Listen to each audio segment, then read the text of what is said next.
Hello, everybody. It is game time. Never mind. Game night, episode Yeah. 15. It's been a while, hasn't it? Yes, it's been a while. A long while, actually. Like at least last year.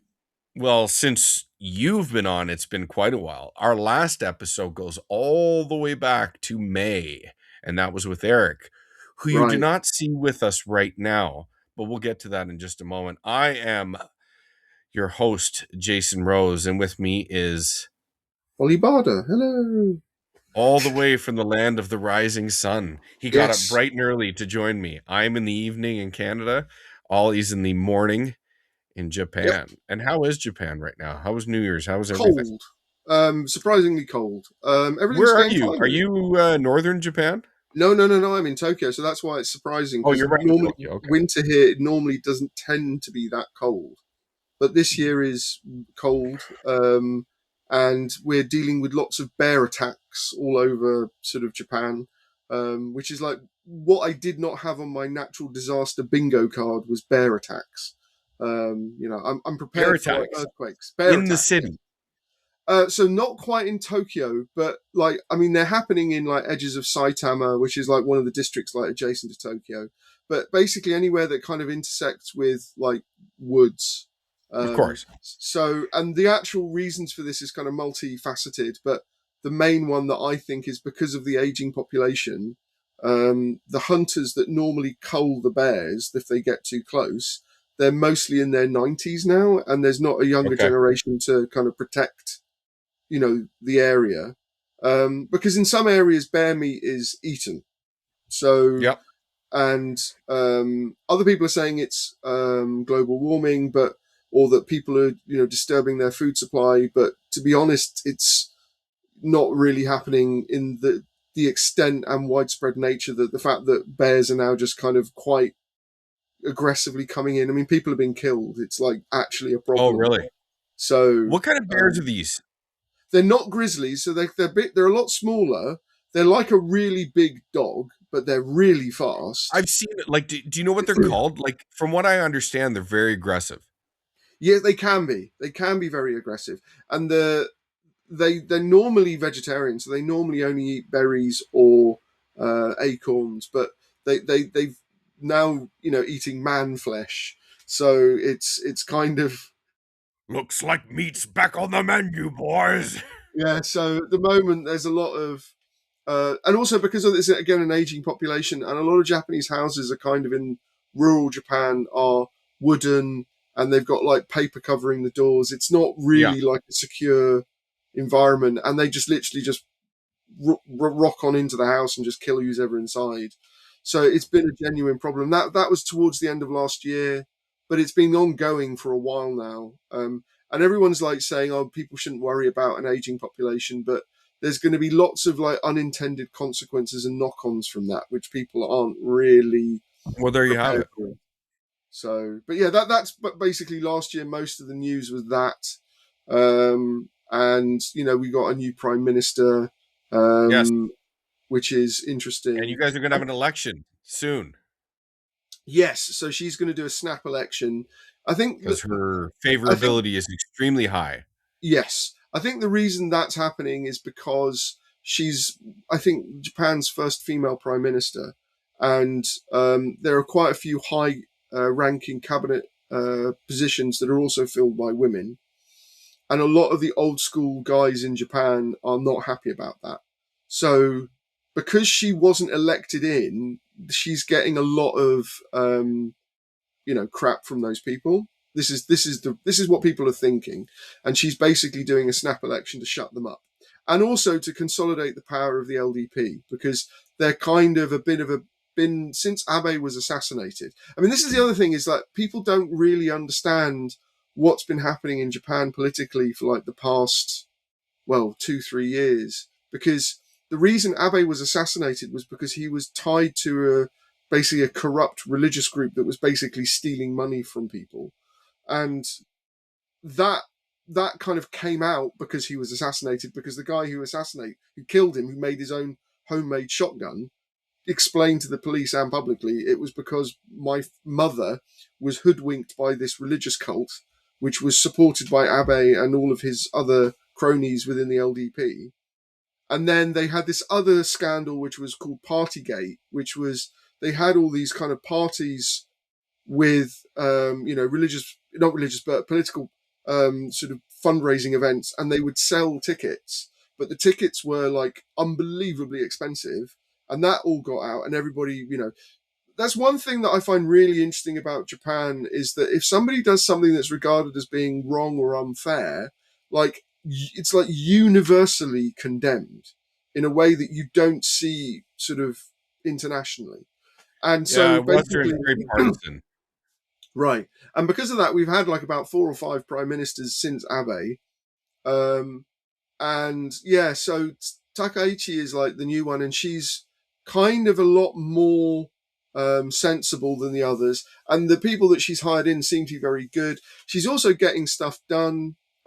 Also, there were a whole bunch of those people from Partygate that were basically fired from the party, and then she hired them back in, and then basically everybody complained about them, and then she fired them again. So she Love it. actually is listening I to love it. what Yeah, people are the doing. little I've seen of her, I think she's great. Yeah. That's but yeah, the Japanese politics situation interests me very much. So But we'll everybody get into gets that more. Japanese politics wrong because they think Japan is a Well, I know right wing. I don't assume to know very much about it. I'll be So honest. what's really interesting about Japan is that culture and politics, or culture and the infrastructure, are completely separate. So in the US and Europe, if you're left wing, that also means you're left wing culturally as well as infrastructurally. Whereas in Japan, the infrastructure is hardcore socialist. So they have a very, very affordable healthcare system, unbelievable trains, civic services are like really, really well funded. And the reason for that, I think, is because geologically, Japan is very unstable, lots of earthquakes, tsunami, bear attacks. So the infrastructure is what protects people. And it's also why any kind of selfish, narcissistic behavior is really frowned upon, because it's actually lethal to the herd, basically. So if one person is very selfish, that puts everybody else at risk, is normally what happens. And then culturally, it's very conservative. So the cultural side of it's very, they want to preserve what's been, and they don't want it to change too much. But politically, or infrastructurally as I call it, it's just really left wing. It's like off into the like proper hardcore socialist. But everybody looks at the cultural side and say, oh right, that's a very right wing political country. And it's not, it's way more complicated than that. So I'm sure it is. Just 100 feet out, looking at it, I just love it. I mean, the country's runs well, it's clean, and they want to preserve who they are, and I can't fault anyone for that. On that note, I'm taking, at the very least, my wife and I are coming to Japan this year. I woohoo. may be taking the kids. I don't really want to bring the kids. I love my kids very much, but to do as much traveling and goings and to see things, it would be ideal if someone would watch my 5 and 3 year old. But therein is the catch-22. They are 5 and 3, so we'll Yeah. see. Uh, on that note, in Canada, we're getting just destroyed with snow and ice and sleet. But hey, that is the breaks living in the frozen tundra of My Canada. Eh? advice if you do come to Japan is don't come during the summer because you will regret your life choices. Yeah, yeah. Maybe I know April, May is like the super popular, most expensive time to come, but we'll The see. nicest time, in my opinion, in Japan is autumn, winter. Is autumn. Yeah, okay. And Well, listen, by we'll the way, talk off autumn in camera about that Japan, because you can fill me all in yeah, about that. autumn in Japan is basically November because September and even into October is still summer. Okay. So on that note, we'll get started with it. This is actually game night, ladies and Yeah, gentlemen. I know, we'll get Not there. game time, game night. And you won't Big see my time. co-host Erik Kain with us this evening. That is kind of the us we it was funny, we had one of these episodes at the beginning of last year saying we were going to get more on a schedule, and we kind of were, but everyone has their own busy things, and life takes hold and takes you in different avenues. And the truth be told, this podcast doesn't pay anything, so No, everyone had not yet. Ollie, are you getting paid? Because I'm certainly not. I'm not getting paid. Yeah, there you go. And Erik is very busy. He has a family of his own to take care of. So we've Yeah. just decided for the time being, Ollie and I are going to run with the gauntlet, and Erik is going to join when he is When and if capable. he's available. Yeah, when and if. He'll always have heads up, and obviously we love Erik very much. He was Yeah. integral to starting this show, and his editing is far better than mine. So if you see a significant drop in quality in the post production of the video and audio, you know why, because Clumsy Hands is going to be doing it. But nonetheless, Jason Rose and Ollie are here to steer the ship, and we're just going to do a soft reintroduction episode. Nothing crazy on topics, but it's been a while. And I mean, we haven't talked to you about anything about 2025 and how it ended.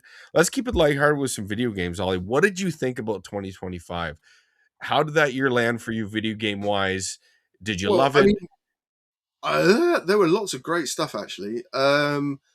Like towards the end of the year, it really kicked off as it normally does. So I mean, like the real standout to me were probably things like Super Robot Wars Y, which was like the first real Super Robot Wars without Terada involved, as producer, and then um, obviously Daemon X Machina Titanic Scion, which You were a big was fan of that game. I I think that's a really good game that wasn't really given a proper chance. And I think it's partly because in America, like the first game was definitely a mecha game, and the arsenals that you pilot are about, I don't know, 5-6 meters tall, maybe a bit bigger. But in the new game, they're basically power armor because the technology in the story has improved so much that it's been sort of miniaturized. And yeah, exactly. And I actually tested it, and the new power armor are actually twice as powerful in terms of their weapon loadout than the old game. But a lot of American fans went like, "Oh, power armor's not mecha," which is kind of wrong because in Japan they are. And from the development team, and they even hired Shoji Kawamori, to do the mecha design for the new game, which he also did for the original game. It also runs really well, even on the Switch 2. So yeah, no, I don't. I mean, the only thing I would say is there's literally no onboarding, and the game is really complicated. It's kind of like Okay. Monster Hunter Wilds level of complexity with zero, onboarding or tutorials. Like there's just nothing. And you've got all this really complicated, customization and all this other kind of different currencies and how you farm certain materials. Anyway, but it's a really good game. I thought it was great. And then the other really big Is it standout for is me. it is it narrative driven? So this is the other thing. So this has always been the weakest part of the Daemon X Machina games. Is the first game was bananas in terms of the story, just didn't make any sense. Um, but they made a big emphasis on voice acting and characters, but the writing was just terrible. The second game is definitely better, but the problem they did is they went from being like a mission based structure game to an open world game. And because the team didn't really grow in size, it meant that there's a lot of, procedurally generated content. Some of it's good, some of it's a bit repetitive, but the voice acting and the story is better, but it's still kind of out there in terms of game narrative. It's definitely the weakest part of the game, if I'd be honest. But the rest of it, how it plays, how you move and control, all the customization, all the actual stuff that you actually do is like night and day better over the first game. It's really good. But yeah, no, I mean the story's not good. I'll be honest. It's definitely better than the first game, but the first game story was terrible, and it just made no sense. On Um, the on the Mecha conversation, Mecha Break came out last year too, didn't it? Did you oh play that? yeah, yes, I did. I interviewed the game's producer, and I actually Yeah, have. I remember you were on top of that. I remember talking to you Yeah, about that last year. if you're interested, I've got a bit of inside baseball on that as well. If I'm allowed Sure. to, indulge myself. So Let's go. Mecha Break actually started back in 2011, or was it 2000? No, 2014 or no, 2016. Sorry, I got it wrong. So after I left my studio that made Strike Suit Zero, the team behind Mecha Break approached my old studio thinking that my old studio knew how to make mecha games without knowing that the main guy that knew all about mecha games had left years before. They hired my old studio and they also hired Shoji Kawamori to do some mecha designs. And it was absolutely terrible, which was kind of vindicating for me because it was like, yeah, the guys I worked with weren't good when it came to mecha.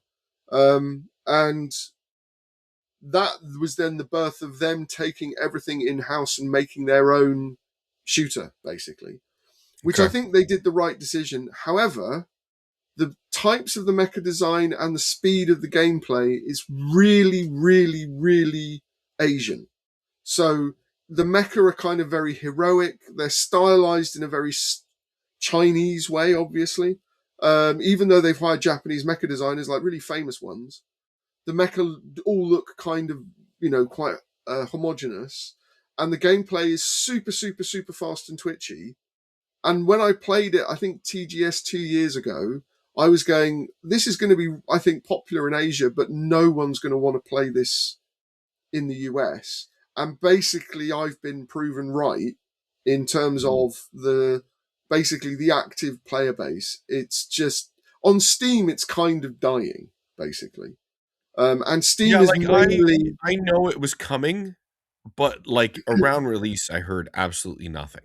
yeah. And the So, only reason it came back to the forefront is I saw a recent patch yeah. being rolled out for it. So Also, the monetization everybody hated, which is always like it's so difficult to get that right when you start.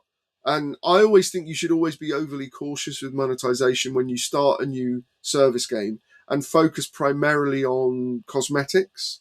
So I think that's one of the best things that Fortnite does is basically you're paying for skins. You're not paying for, weapons that you can kill enemies with one shot kind of thing. yeah, Um, you can't make game breaking stuff available to buy. which is unfortunately how most free to play games work. So, and also the actual pricing was really, really, uh, price gouging, like really bad, I thought. And that got a lot of criticism, rightfully so. The game itself is all right. I don't think it's bad. I do think it's too fast for most, especially American players, because they don't like their mecha to be like, super twitchy. Um, and yeah, so I when I spoke to them, I said I expect this will do really well in Asia, and they said no, we've got loads of interest internationally.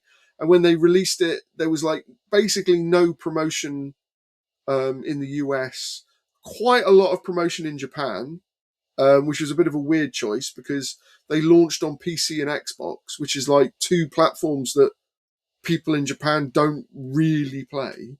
And a PlayStation version is meant to be coming out at some point.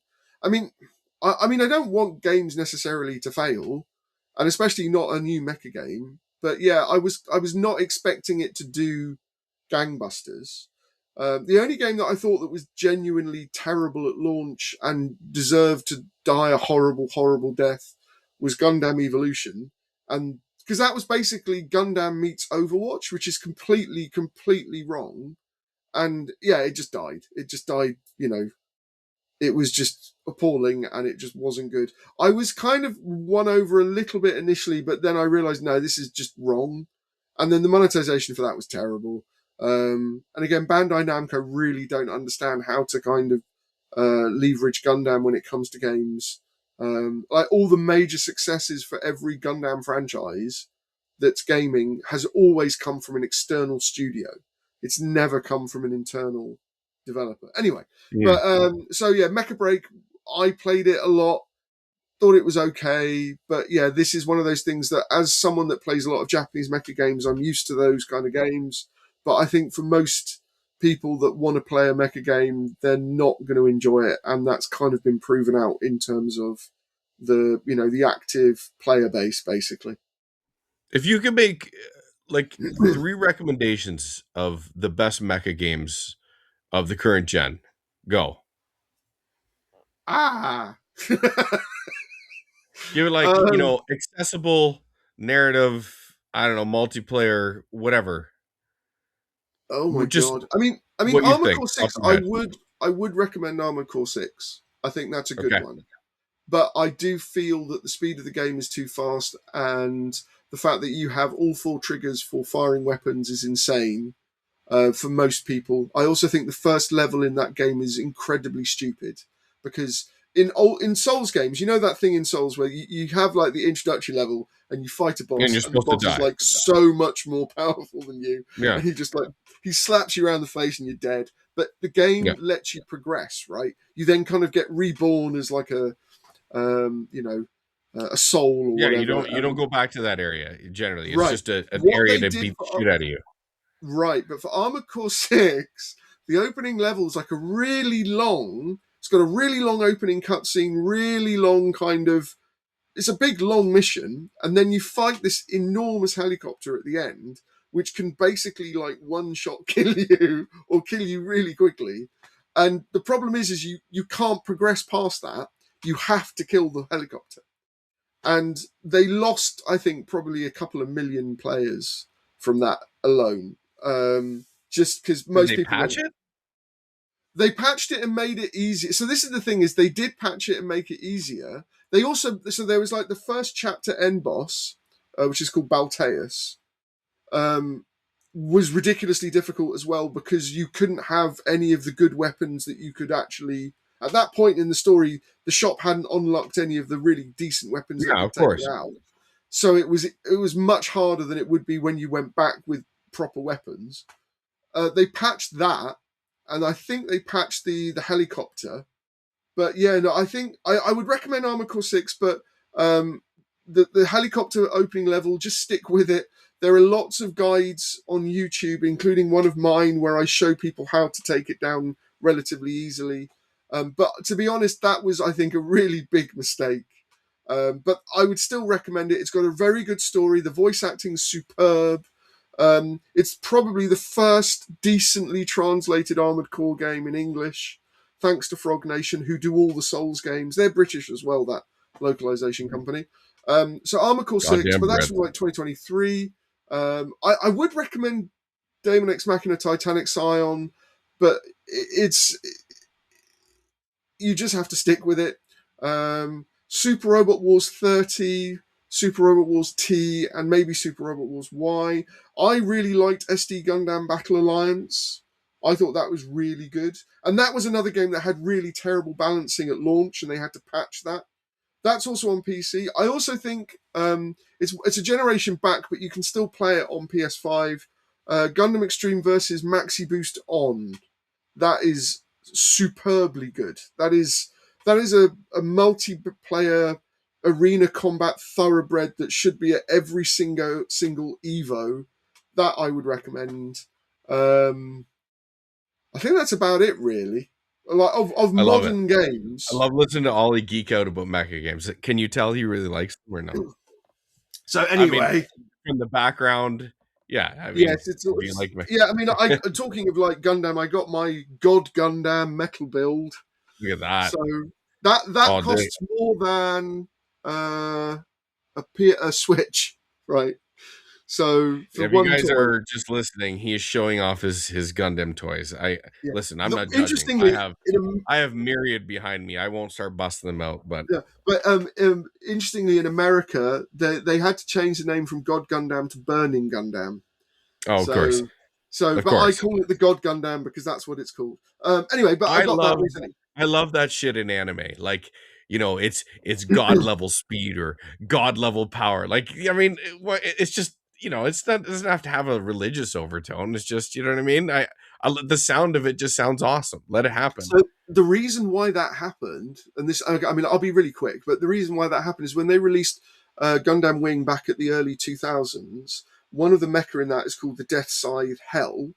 And when they tried to sell model kits of that at Walmart, religious staff members Of course. actually sent those model kits back. So they wouldn't put them on the shelves. So Bandai Namco freaked out, or Bandai freaked out back then. And when they released G Gundam like 4 or 5 years later in the States, they changed the God Gundam to the Burning Gundam, the Devil Gundam to the Dark Gundam. And they changed a whole bunch of them because each country, because G Gundam's insane, so each country is like they make their own Gundam and they fight in the Gundam fight. It's nothing like I any hear of you. the other Gundam shows. It's completely bananas. Like I think like Mexico has the Tequila Gundam, and then Nice. Holland What's has the Canada wind. got? The Moose Gundam? I don't. I should actually look that up. But the one of the best Beaver? ones. There's a Viking boat Gundam. I think All Holland right. has a windmill Gundam, which I'm not shitting you. It's like it's a windmill with a Gundam head. It's the whole thing's mad. It's a mad series, but it's absolutely brilliant. Um, Written and directed by Yasuhiro Imagawa, who is a legendary guy. Everything he does is awesome, really. Like the giant robo stuff's fantastic. But G Gundam's it's potty, it's bananas, it's great. But anyway, so that came out and I absolutely love that. Um, yeah, no, in terms of like last year, I mean, the really big thing for me that wasn't a mecha game that was just absolutely well, the two main ones that I really enjoyed, although you can probably say one of them might be mecha. So I really love Metroid Prime 4, and I really loved the Dragon Quest 1 and 2 HD 2D remake. That for me was game of the year by quite a big margin. So talk about let's do the Metroid 4 thing. Pause on the Dragon Quest and then I'll jump in for a bit and then we can Yeah, pick you it should do back up. yours, yeah. But yeah, like talk to me about cuz I'm surprised. Not I mean because the reception of Metroid Prime 4 has been middling. I mean, I don't want to jump on the bed. There's the complaints about the one character. I don't care about that. But then there's Mm. a lot of the stuff in the desert that was bland. A lot of the collecting stuff. I basically what I've heard. I haven't played it, so I can't say. Oh, okay. And I do like Metroid Prime. It's been a long time since I played it. But a lot Did of you people are play the like it is the remastered most. version? Sorry, Did you play the remastered version? no, I didn't. I just Okay. don't. It, this is another topic entirely, but for the most part, Nintendo's kind of lost me. I have very limited time, Right, and of course. it's like with Nintendo, a lot of the. I mean, we've covered this. They bother me a lot. Okay. Their hardware is overpriced and underpowered. They don't have sales on their games. They're tyrannical on anyone even exploring the option of, doing fan stuff to their games. And listen, I grew up with Nintendo, but the way I kind of look at it is I've played the best versions of every single one of their franchises they're going to continually come out with. So I'm just Oh, kind of that's fair. over it. Like I'm 46 years old. I started when I was 5. Yeah, yeah. Like it's I've already played the best Mario Kart. I've already played the best Mario Brothers. I've already played the best Zelda, the best Metroid. I mean, Yeah. I just feel like they're different iterations of that. So I know people are going to hate me for saying that, and No, that's no, no. perfectly fine. I'm not even I I'm not even saying like these games aren't masterpieces. It's just I'm kind of just done with it, so I'm and that's actually a me. lot like you in the sense that my favorite Zelda game is Link's Awakening on the Game Boy. There you go. So I and my favorite Metroid game is Super Metroid by a very long So is mine. distance. Yeah. Um, so my favorite Mario is probably a bit weird because I really think Super Mario Land, the first one, is really quite special just because of how focused and that's why I like. I mean, when Game Boy games are good, they're really good because they kind of distill like the essence of what that game Yeah, it's was it's they on. had to trim down the fat and then make Yes, this vision polished to a diamond. I completely yes. listen. We I mean, even you're Metroid 2 is absolutely astonishing on the Game Boy. like you're around my age. We've been doing this a long time, Yeah, and I'm 47. limitations have created greatness. Like Yes, it's like it's in everything. Like now, games you can do everything, and it's like by being able to do everything, nothing is amazing. But sometimes yeah. just doing two or three things that you had to focus on, and then they only had like 8 colors available to do an art palette, or their sound chip was absolutely dog shit, but they made it work. And it's like Mm. they created this incredible thing, and I don't know, it's just not the Well, no, same I anymore. actually think that's one of the reasons why I think the Dragon Quest HD2D remakes are so special is because they have sort of stylistic limitations which forces them to kind of make the games within that framework. So I do 100% agree that the limitations are actually an integral part of game design, because you're always working around the hardware, and the limitations aren't necessarily the power of the hardware, it's also the configuration of the gamepad. It's like how the controls physically work. That is a massive limitation, that's a tactile one that you don't really take into consideration, but is hugely important. And that's actually part of being a game designer, is understanding how to work with and around those limitations. But anyway, with No, but Metro on that Prime, topic, before we yeah, jump into Metro Point Form, I know I've discussed this with you about having a um not a game design, or talking about game development and blah blah blah. I find this absolutely fascinating. And you're right, these sort of aspects of game making are things that the average person just, I shouldn't average gamer who just wants it, not that they need to think about these right, things at all. They don't. But sometimes if you just stopped and thought about it, like the limitations of the controller in your hand, the buttons, the amount of hours that goes into planning and different configurations that they had to go through to get to the end result that you have in your hand, and the feedback and all this shit. I find this stuff insane. And the fact that people actually don't think about it just shows how good they actually are at their jobs. yeah. But I mean, that's you've maintained that, sometimes the way the cake is made, people don't find as fascinating. And I get that too. But maybe we can explore an episode like that down the road yeah, and see I'd how it love does. to actually. I mean, I'm a gameplay designer, or what's known as a game system designer historically. And basically, if I do my job properly, you don't even know I You exist. don't know yeah, you didn't exist. Yeah. Although I will say, whatever three-armed person that works at Nintendo that came up with the N64 controller, I don't know what the hell happened there. And then you're like, why did it work? Yeah, And right, I don't exactly. know why it worked. Because the thing is, Yeah, it like you look at this thing, it looks retarded, and but you're holding it. I'm holding it here, then I'm holding it in the middle, and then I got the Z trigger on the bottom, but it all kind of works. Look at that. yeah, Yeah. Anyway, yeah. No, it's bizarre. so Metroid But Prime 4. Tell me, from what yes, I've heard, and this is what I'll just consider. I'll let you go. It's like the epitome of a 7. okay. I think I know you very don't agree with that, I but don't agree with that. So I think what happened to begin with, I think there's two factors that need to be taken into account. One is that there's kind of a dishonest part of the gaming press that wanted to kind of hate it because of one of the nerdy characters, because gaming press hates the fact that nerdy people play games. And one of the characters is extremely nerdy. The other wasn't it a lot thing about the way it was written? Yeah, okay. So I actually think a lot of the criticism about the writing comes from other people who are of the same cohort, that are just kind of dunking on their peers, I feel. I don't Okay. feel I don't think the writing is bad at all. This particular character is actually fine. There's actually some incredibly touching, moving writing with one of the characters called Tokabi, who is this kind of special forces sniper who kind of camps out in the desert, and you bump into him occasionally. He's amazing. I love everything with him in it. But in terms of the other thing, because of what Nintendo is doing against Pal World, there is generally a big anti-Nintendo sentiment, and it's not just from Metro Prime 4. Everything about the Switch 2, there's like a certain group of people that will just hate on it because of what they're doing to Pocket Pair. So Well, it's with certainly that not stuff affecting its aside, sales. it's not affecting the sales. That's the thing. So the Switch 2 sold better than the Switch did. Oh, it's Metro just Prime. crushing. I can't believe it, quite frankly, but it doesn't matter what I believe, Yeah, Ollie. This thing is yeah. absolutely I mean, crushing it. you still can't get hold of a Switch easily in Tokyo, and they're selling out everywhere. Mm, Um, mm. and so there is massive, massive demand. And the Metro Prime 4 was like top of the charts for weeks, months, even.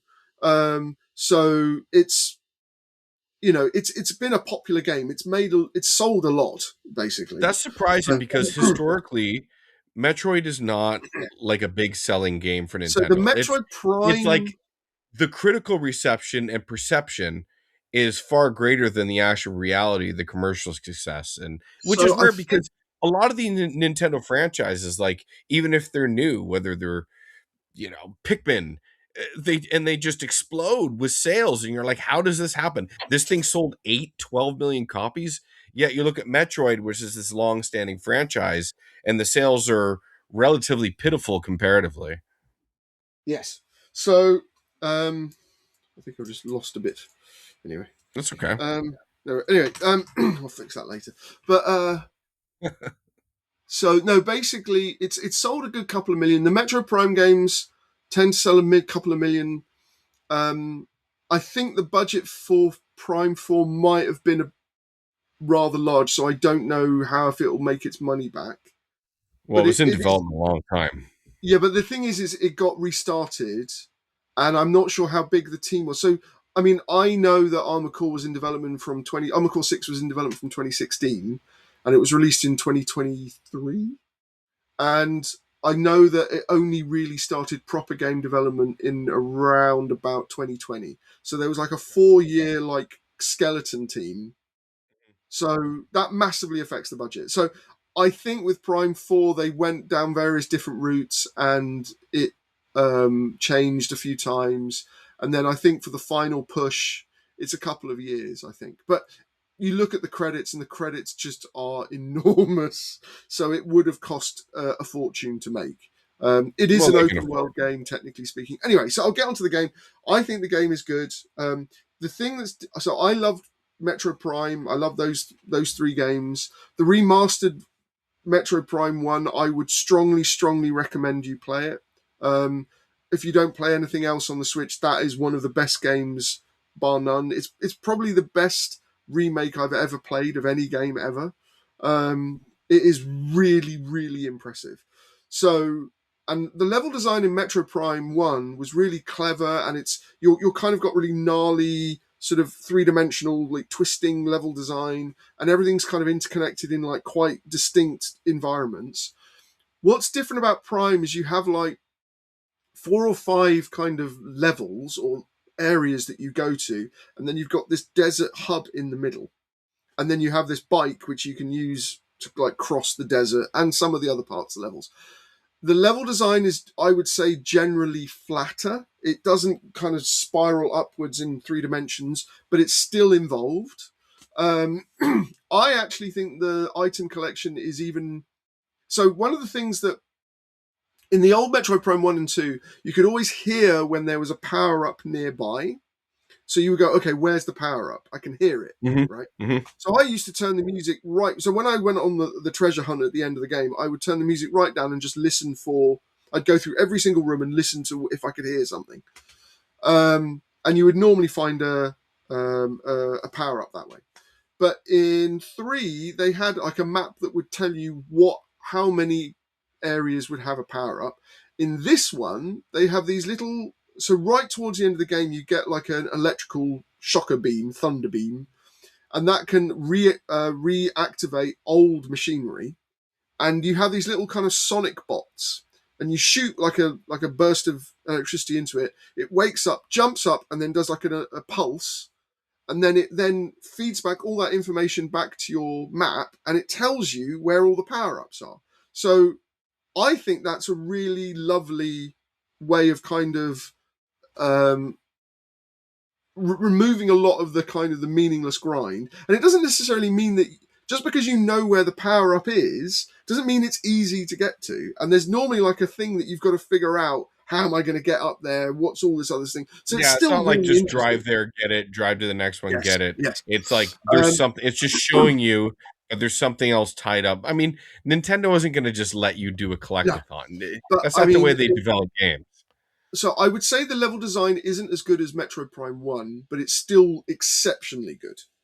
Um, so and the only thing that I would say is the caveat for the I really enjoyed driving around on the bike because the one of the big things in Metroid Prime 4 is that the real upgrades that are like really important for like your base power shot and everything come from collecting green crystals, and green crystals are kept in the desert mainly. And you've got these little hidden shrines. So there's actually quite a lot going on in the desert. You've got Galactic Federation wreckage, which always has power ups and other stuff hidden inside it. You have multiple shrines that give you shot abilities. You also have, obviously other hidden elements. Like there's actually quite a lot in the desert. But I really enjoyed getting all the green crystals and just power sliding through these crystals and then basically powering up your suit. Which, by the way, the final version of the suit, because you start with the Varia suit, you then get the Viola suit, which allows you to ride the bike, and then Mm-hmm. the final one you get is called the Legacy suit. And I think that is the most beautiful, best designed Samus Aran power suit of all of them.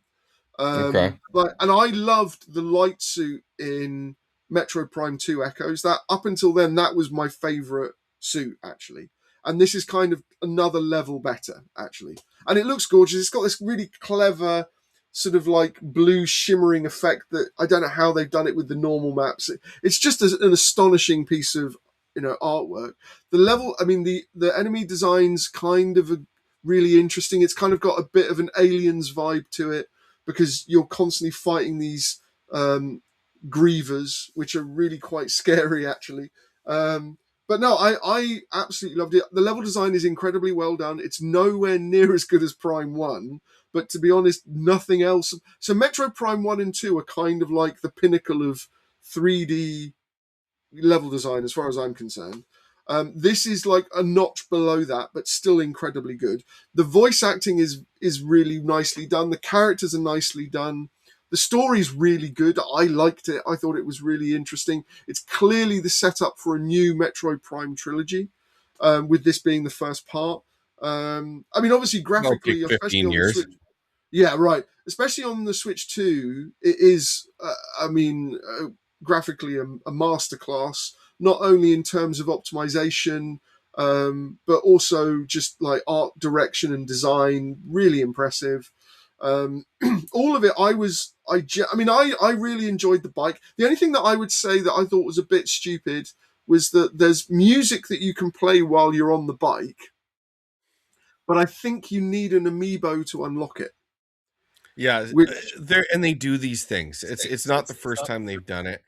I no, think again, you want to say why does this bother me? I think that is absolutely egregious, and no one ever really says anything. no. To be It's like honest, a Nintendo lot of just gets a pass with a lot of this stuff. no. Okay, everybody did complain about that, but the thing is what I think's really sad is like the viola bike theme is so wonderfully American cheese that I love it. I love it because it's basically it sounds like a dude in a mullet being let loose on an electric guitar It's funny, from like the when 80s. they play test songs like that, the playtesters are like, no, that's awful. But those songs inevitably become immensely popular. If you remember the Street Fighter 4 song, do you remember the Yeah, first intro? And the yeah, words, it's like this corny rap song. Everyone loved it. yeah. There was a game that comes to mind is Final Fantasy 13 2. There they Oh yeah, I remember experimented. that. Hamazu did the score, which was phenomenal, by the way. I mean, even if you don't like those games, the score for the trilogy, all of them were just out of this world good. But Final Fantasy 13 2 had so many tracks with vocals in them, right? And some of them were corny, like have a like spoken language in them. But like the feedback for Western, so the Japanese version of the game actually has some of the tracks with the vocalized versions. Yeah. Whereas for Western versions, when they brought them, they pared it down. And it's like I hear the original one. I'm like, the original one's incredible. Just let the girl just talk. Like it's like Yeah. of the plane of the mind, we go through and it's like this, but the beat in the background is so catchy. It's so good. Like video games can be cheesy sometimes. Like, I can mean, we like this stuff? back when I worked at EA was the European distributor for Square Enix and Namco. And so Final Fantasy 13 2 came through my department when I was testing there, and everybody complained about the cheesy music. But that game ended up being hugely popular. So no, I remember that game. I It's so remember it good. vividly. So, but no, honestly, I think to play Metro Prime 4 is really, really good. If you're trying to make out that it's bad because of the writing or one of the characters, I think that's intellectually I think dishonest. that's ridiculous. I think I can understand why you might find the desert a bit boring, but I think there's a lot going on in the desert that actually kept me really interested. I also really enjoyed each of the level areas. It's the thing is also I would say my only criticism is it's not really it didn't need to be an open world game, Mm. and the way that you progress through each of the main areas is sequential, so you can't break really the sequence. You have to go to Vault Forge first, and then This and gives then you it, the illusion. so and I think they just put the big desert in the middle because I think, and what's come out is Nintendo, which is, okay, this is unbelievably rare. Normally, when terrible things happen in games, it's because a publisher has told the developer to do it. And because the publisher is paying their salaries, they have no choice. They're being held hostage. And in this case, Nintendo did something I've never seen any publisher do, which was to admit we were the ones that came up with the terrible idea. Yeah, I Because saw that. Like there was a checklist success, that people were yeah, reiterating. Yeah. success has many parents and child is an orphan. But in this instance, Nintendo did the solid thing and explain we actually asked them to put open world stuff in because of Breath of the Wild. Yeah. And, we regret doing that. And to be honest, it's like, okay, I understand it. But even It then, makes sense. When you give that context, extreme success, even though personally I don't love what the way Zelda's gone, but that's another yeah, conversation altogether. I'm the same But as you, by you the way. I understand don't like why the they open want to world bring ones. that over. Like Yeah, Metroid's never been this commercial darling. Let's take what's worked here, bring it to Metroid, and maybe it just explodes. And yeah. it just didn't quite I work mean, so the for thing is Metroid some. doesn't really work in an open world way. But I think of all the implementations they could have come up with, this is by far and away the best one they could have done with what they had to do. I think it's still an incredibly good game. I think it's been very well made. Um, I really enjoyed it, and I'm an old school Metroid guy. I got 100% completion on normal and hard on Prime 4. On every Metroid game ever, I've always got 100% completion because I love them. That's the fun thing for me. It's always the treasure hunt. To be honest, if I was going to criticize any of the Metroid games for anything, I would actually say Zero Mission because some of the hidden power up unlocks are absolutely ridiculous. That is the only game that I thought where that was just like the level of shine spark idiocy that you have to do, where you have to kind of, run, store the shine, then do another run, and then jump, and it's just some of those, like some of the, like one of the end. Oh, yeah, so many really awful, like the whoever designed those deserves to have their fingers broken. Um, because I Well, did them. listen, I mean, like yeah.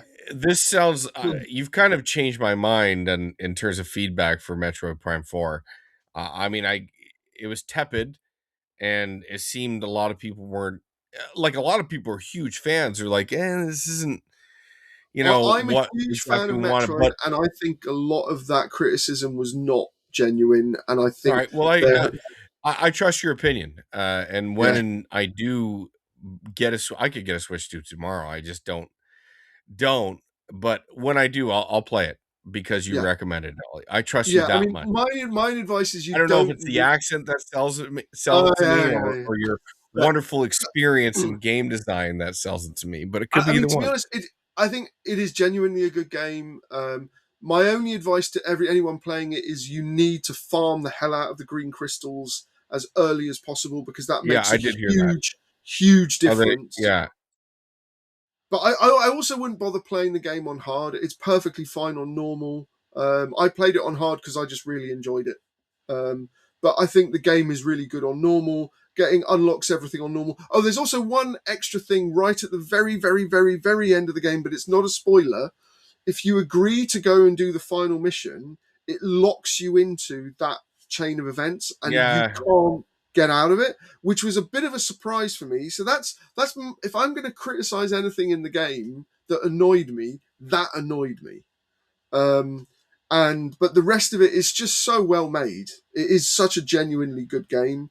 Um, yes, I don't think the open world stuff needs to be there, but I enjoyed it. So Mm. And the bike is Well, in fun. terms of the Yeah. like with throwback franchises for me, Mm. I'll just take that and run with it. I don't know if it was my favorite game last year, but it very well might have been. Is Shinobi Art of Vengeance? That I'm a Sega game, kid. Sorry. yeah, that game just nobody talked about it. It's so good. Yeah, it's so good. Like, so I compare it. Obviously, the Ninja Gaiden Ragebound came out at the same time, and Shinobi Mm. did. And I've heard some people they like the Ninja Gaiden one better. I thought Shinobi was curb stomped it. I No, think okay. Shinobi is so fucking good. Like, Yeah, it is so good. And again, I'm a Sega kid. I was obviously a Nintendo guy too, but Sega Master System was my first console ever. I followed it all the way throughout. that had a really good Shinobi on it as well, actually. On the Master System? Yeah, it was Yeah, the I mean, it's an arcade port in its own way, and obviously there's Revenge of Shinobi on the Genesis. but I remember one of Shadow the early Shinobis. It was like the level design on that was really involved on the Master Yeah, System. I mean, I had them all. They're great. And then onto the Genesis, they had, multiple iterations. Shadowrun, no, there was Revenge of Yeah, Shinobi, but after that, they tried to do a new well, the scarf was, like, long, and you had, like, a wolf buddy. It yeah, was like an iteration of Shinobi. Anyway, it doesn't matter. But this is like a throwback, like the whole Joe Musashi. I just bought. They had a figure for sale at Walmart. That like had Sega toys, the Joe Musashi one, and I got it for my son. He loves it in the old uh, school gi with the thing. I thought this game was spectacular. I think the level design is spectacular. I think the combat is yeah. excellent, and it has No, that's so many throwbacks. yeah. And It's. I like, think if that you game want is the challenge genuinely to all of criminally it, underrated. Yeah. sorry, go ahead, Ollie. Yeah, yeah. No, sorry. I think that game is criminally underrated, actually, and I've seen that come up in a few end of year lists from other people, and it's like, yeah, that game was really good. I didn't get a chance to review it, but I did play it later, and I thought it was absolutely amazing. So, I mean, I think the thing Sega just didn't promote it, as far as I can figure out. It just got shadow, literally It got shadow released.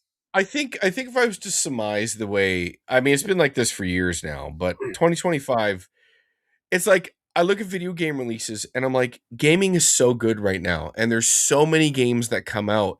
Even games like, I'll touch on this in a minute. Even games like, well, I mean, one game that had stickiness was Expedition 33, obviously.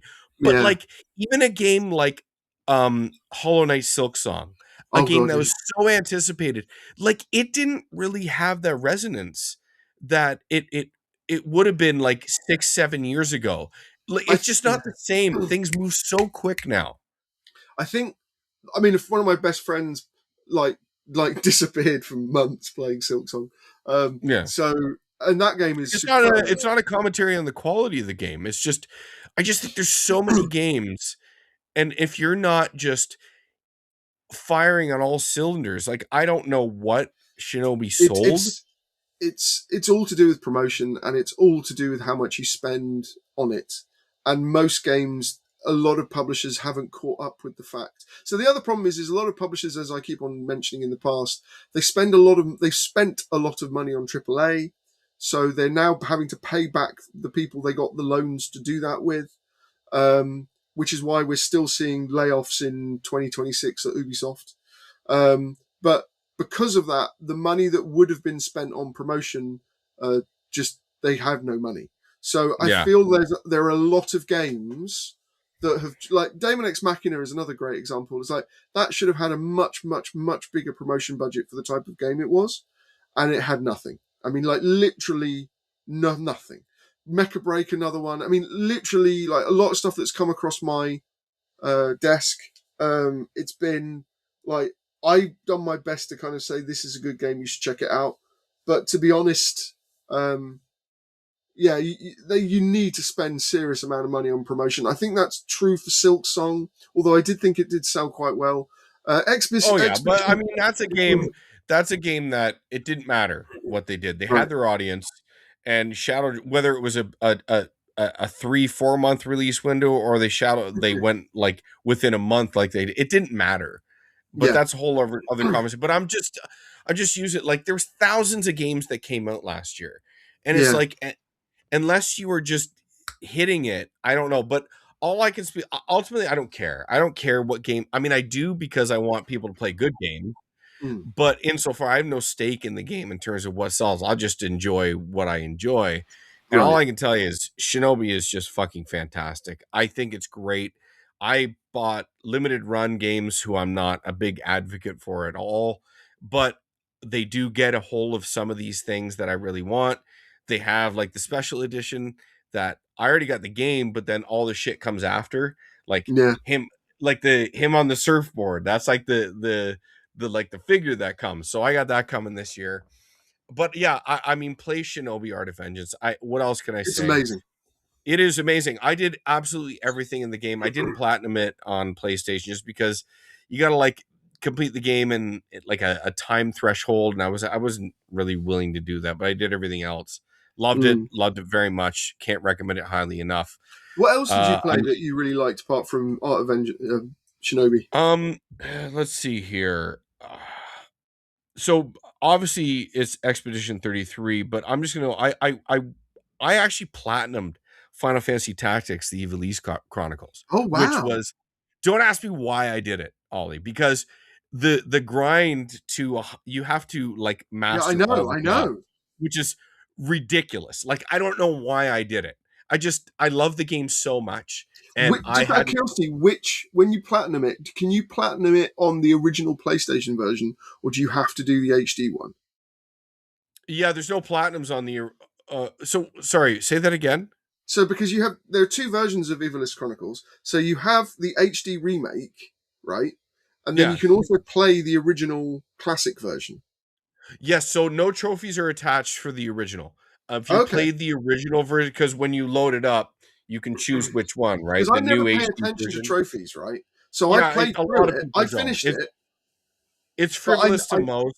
I like the that meta game. I just do. uh, It's kind of to be cool to honest, me. I hated achievements when they introduced them on the 360, and one of the reasons I like playing on the Switch is because there's nothing like that. There's no trophies, no achievements. Yeah, But there was always those rumors they were going to introduce them and call them accolades. Do you ever remember hearing well, about they that? actually tried to do that with Metroid Prime 3 Corruption. That was actually the way they were going to roll it out.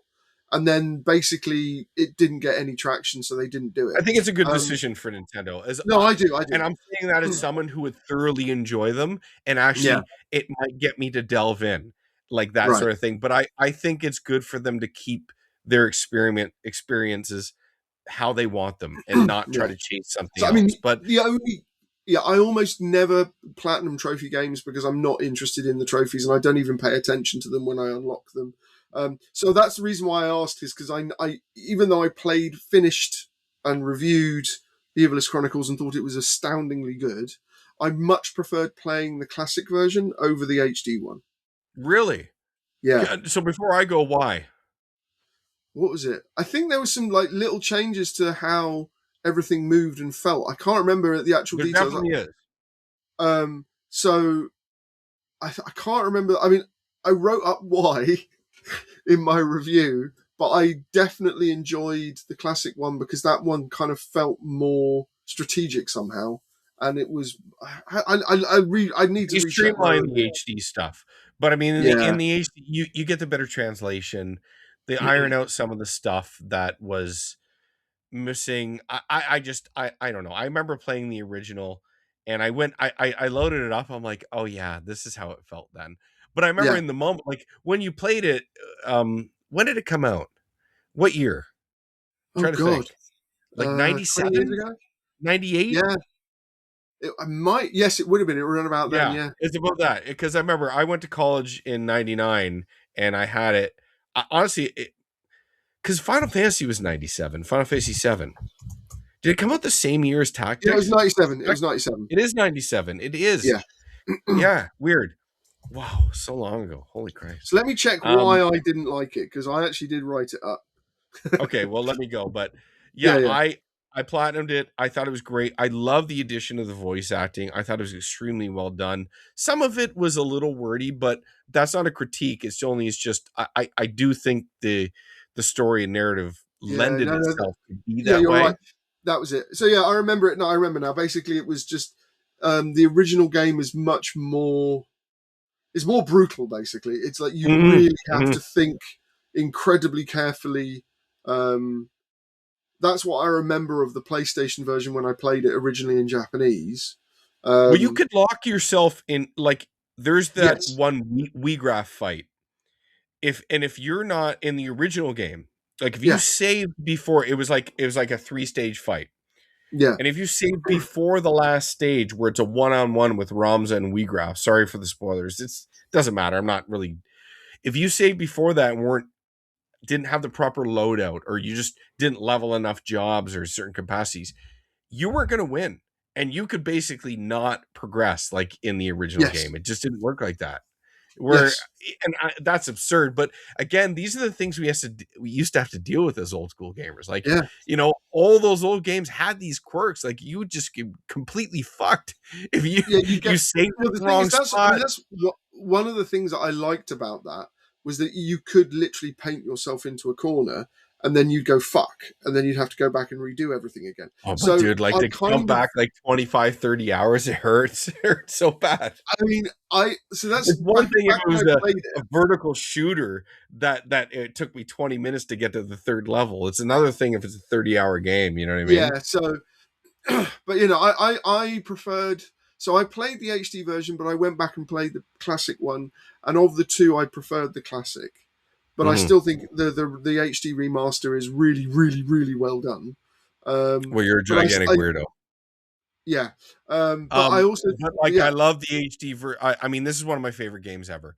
And right, I was anxious to see if it was as good as I remembered it, because we always put this veneer on these games, that we experienced decades ago or whatever, right. and we hadn't played them. It's just that's the inevitable march of time. But I Mm. thought the story still holds up immensely well.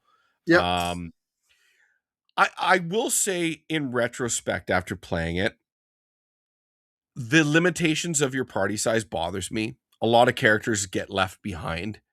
right. Uh, Especially, and I do think the pacing of Final Fantasy Tactics lends it hurts it. Like, you get these glut of characters in the final act, and it's like they all just come at once, and you're like, oh my god, I want to use them all, but why am I going to use them all if these three are just so much objectively better?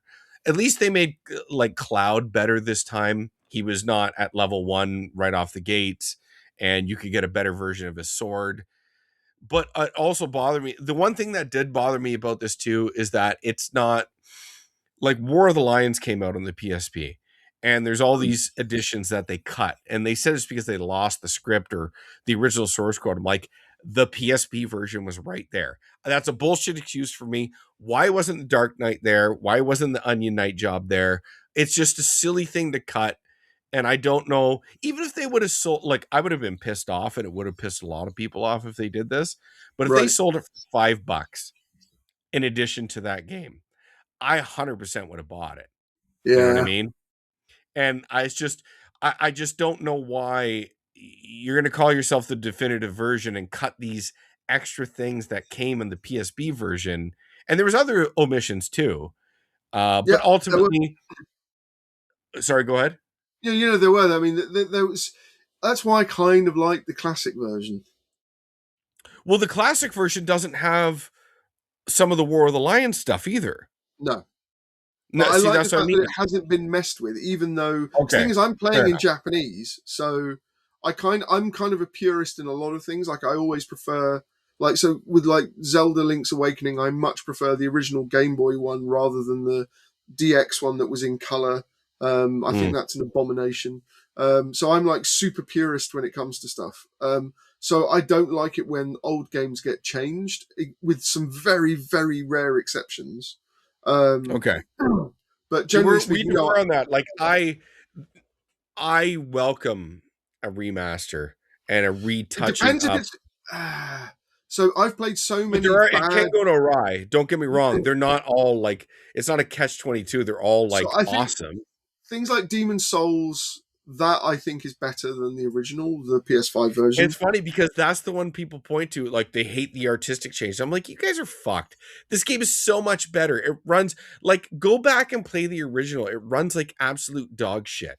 Like, it Well, just, apart from that, it's the biggest change that they made was that you if you have a weight limit on the things that you can carry, on the items that you can pick up, right?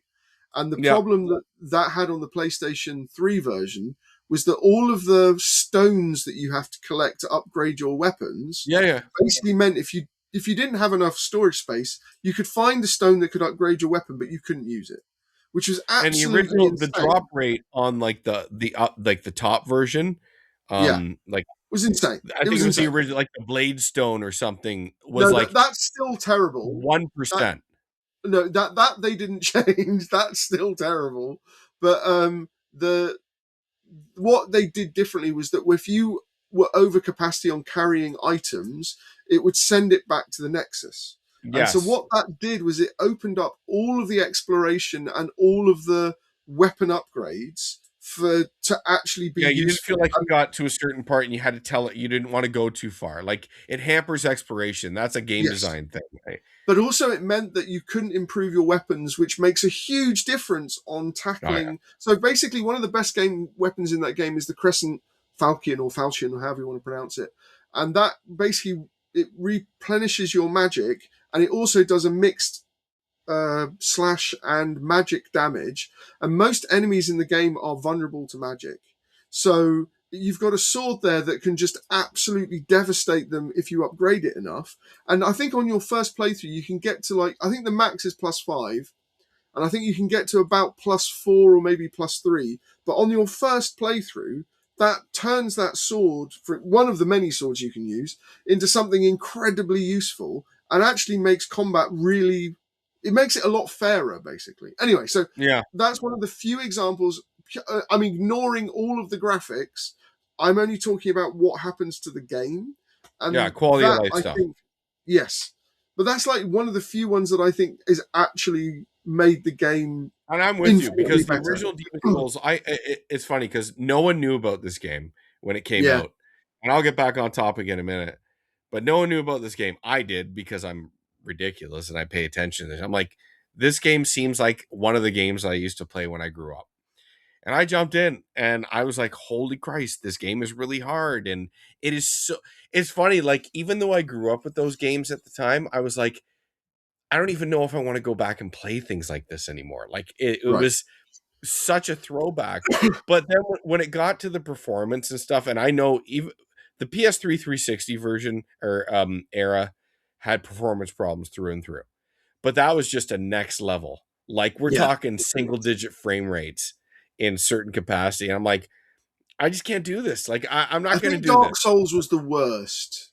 I think that was the worst one in terms of performance. Yeah, But Demon Souls was okay. I mean, it was made for the what was PS3. it? Was it Blighttown in Dark Souls? Yes, Is that, yes. yeah, it's Dark just Souls, yeah. legendarily bad, unplayable. Mm. Um, But yeah, no, I mean, so but yeah, no, generally, yeah, I think and it's that funny, like Ollie, like if we want to talk about just on the topic of remasters, 2025 was kind of the year of the remaster in terms yeah, of RPGs. We had Lunar, we had yeah, Suikoden, we had yeah, Trails, which was a full-on remake. yeah, Um, now I have all these. Unfortunately, I haven't got a chance to play them. And Lunar and Suikoden, especially like well, it is just one and two, but Lunar especially for me yeah. is like immensely special. I I remember those remember games on the Saturn. So well, I mean the Sega CD was the I had like the awesome Sega CD that now costs like $1,000 to get like the bottom loading one with the pop out tray. You remember that? did you have the And it's like Tower of Power? yeah, and then you could add the 32 axis like transforms, right?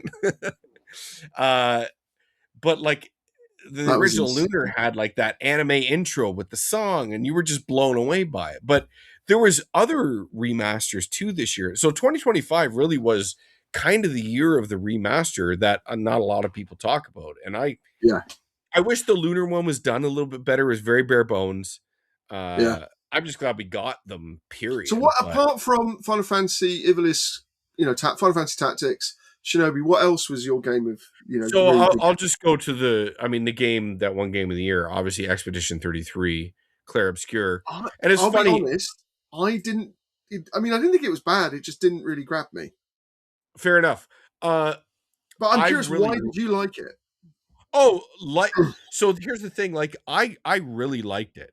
But in terms of like this, and I don't want like people grasp onto these extremes of fandoms and they want to lash out on them. Oh, these people, the people that love it never played a game. Listen, man, people can love what they love. Like Yeah, there's a lot of games that people find that they're the best ever. I don't think agree, and maybe they don't agree with what I think is the best ever. But ultimately, all I can do is talk about how the game was for me. And I remember talking to you specifically about this game long before development. I remember I brought it to your attention. I was like, look at this game. Like, who are these people? How could they afford this? And I mean, yeah. we I kind remember of, this discussion. Yeah, yeah, like, and I was just like, I was astounded because I knew this game. I thought the title was absurd. Like, I was like, yeah, who names their game this? But when I watched it in action, I was like, this game looks very impressive, like yeah, immensely impressive. Even to the point where when they showed the game off, I was like, this doesn't even look, it looks like a curated gameplay demo as opposed to actual gameplay. You know what I mean? But it turns out it was. Um, Bottom line is, I think the story took a lot of risks. It was dark in a way that different stories aren't. It's a different slant. Um, I'm not going to sit here and tell like it's not doing anything immensely different, but it is a gorgeous game. mm, Uh, it plays very well with different wrinkles that keep you engaged with it. Uh, I like the nuance of the story, but the reveal in Act Two, it's funny. I the only reason I care about the failings of the story is how good the story was written through two acts. You know what I mean? right, Like right, we right, only right. critique the stories and narratives that we're actually into, right? Mm. And I actually think Act Three of Clair Obscur isn't good at all. And there's a lot of rumors around that there's a lot of things that were cut out of Act Three in Expedition 33 because it's this Right. streamlined thing. And it's like they suddenly there's this glut of side content, and really all that's there in Act Three is this mad rush to the end. But there's this reveal at Act Two that sort of undoes all this buildup and writing that was in Act One and Two, and you're like, okay, that's fine, but it's like now I'm not invested really into all this stuff you just told me. Right. And I'm okay with that. But it's just I have to admit it's a bit of a failure. If you were trying to give me like have me pause or second guess decisions in that game, well that just dispelled all that nuance. But Yeah.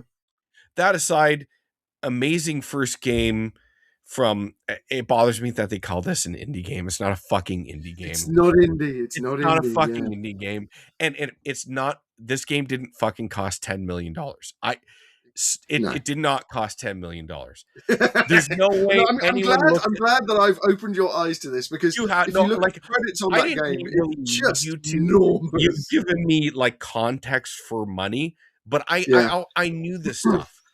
But I look at this game That's and the I'm like, only criticism that I have, even though it wasn't really a game that I kind of really grabbed me. My only real criticism is the fact that they basically have pretty brazenly lied about the fact that it had an enormous amount of investment and that it was basically funded externally.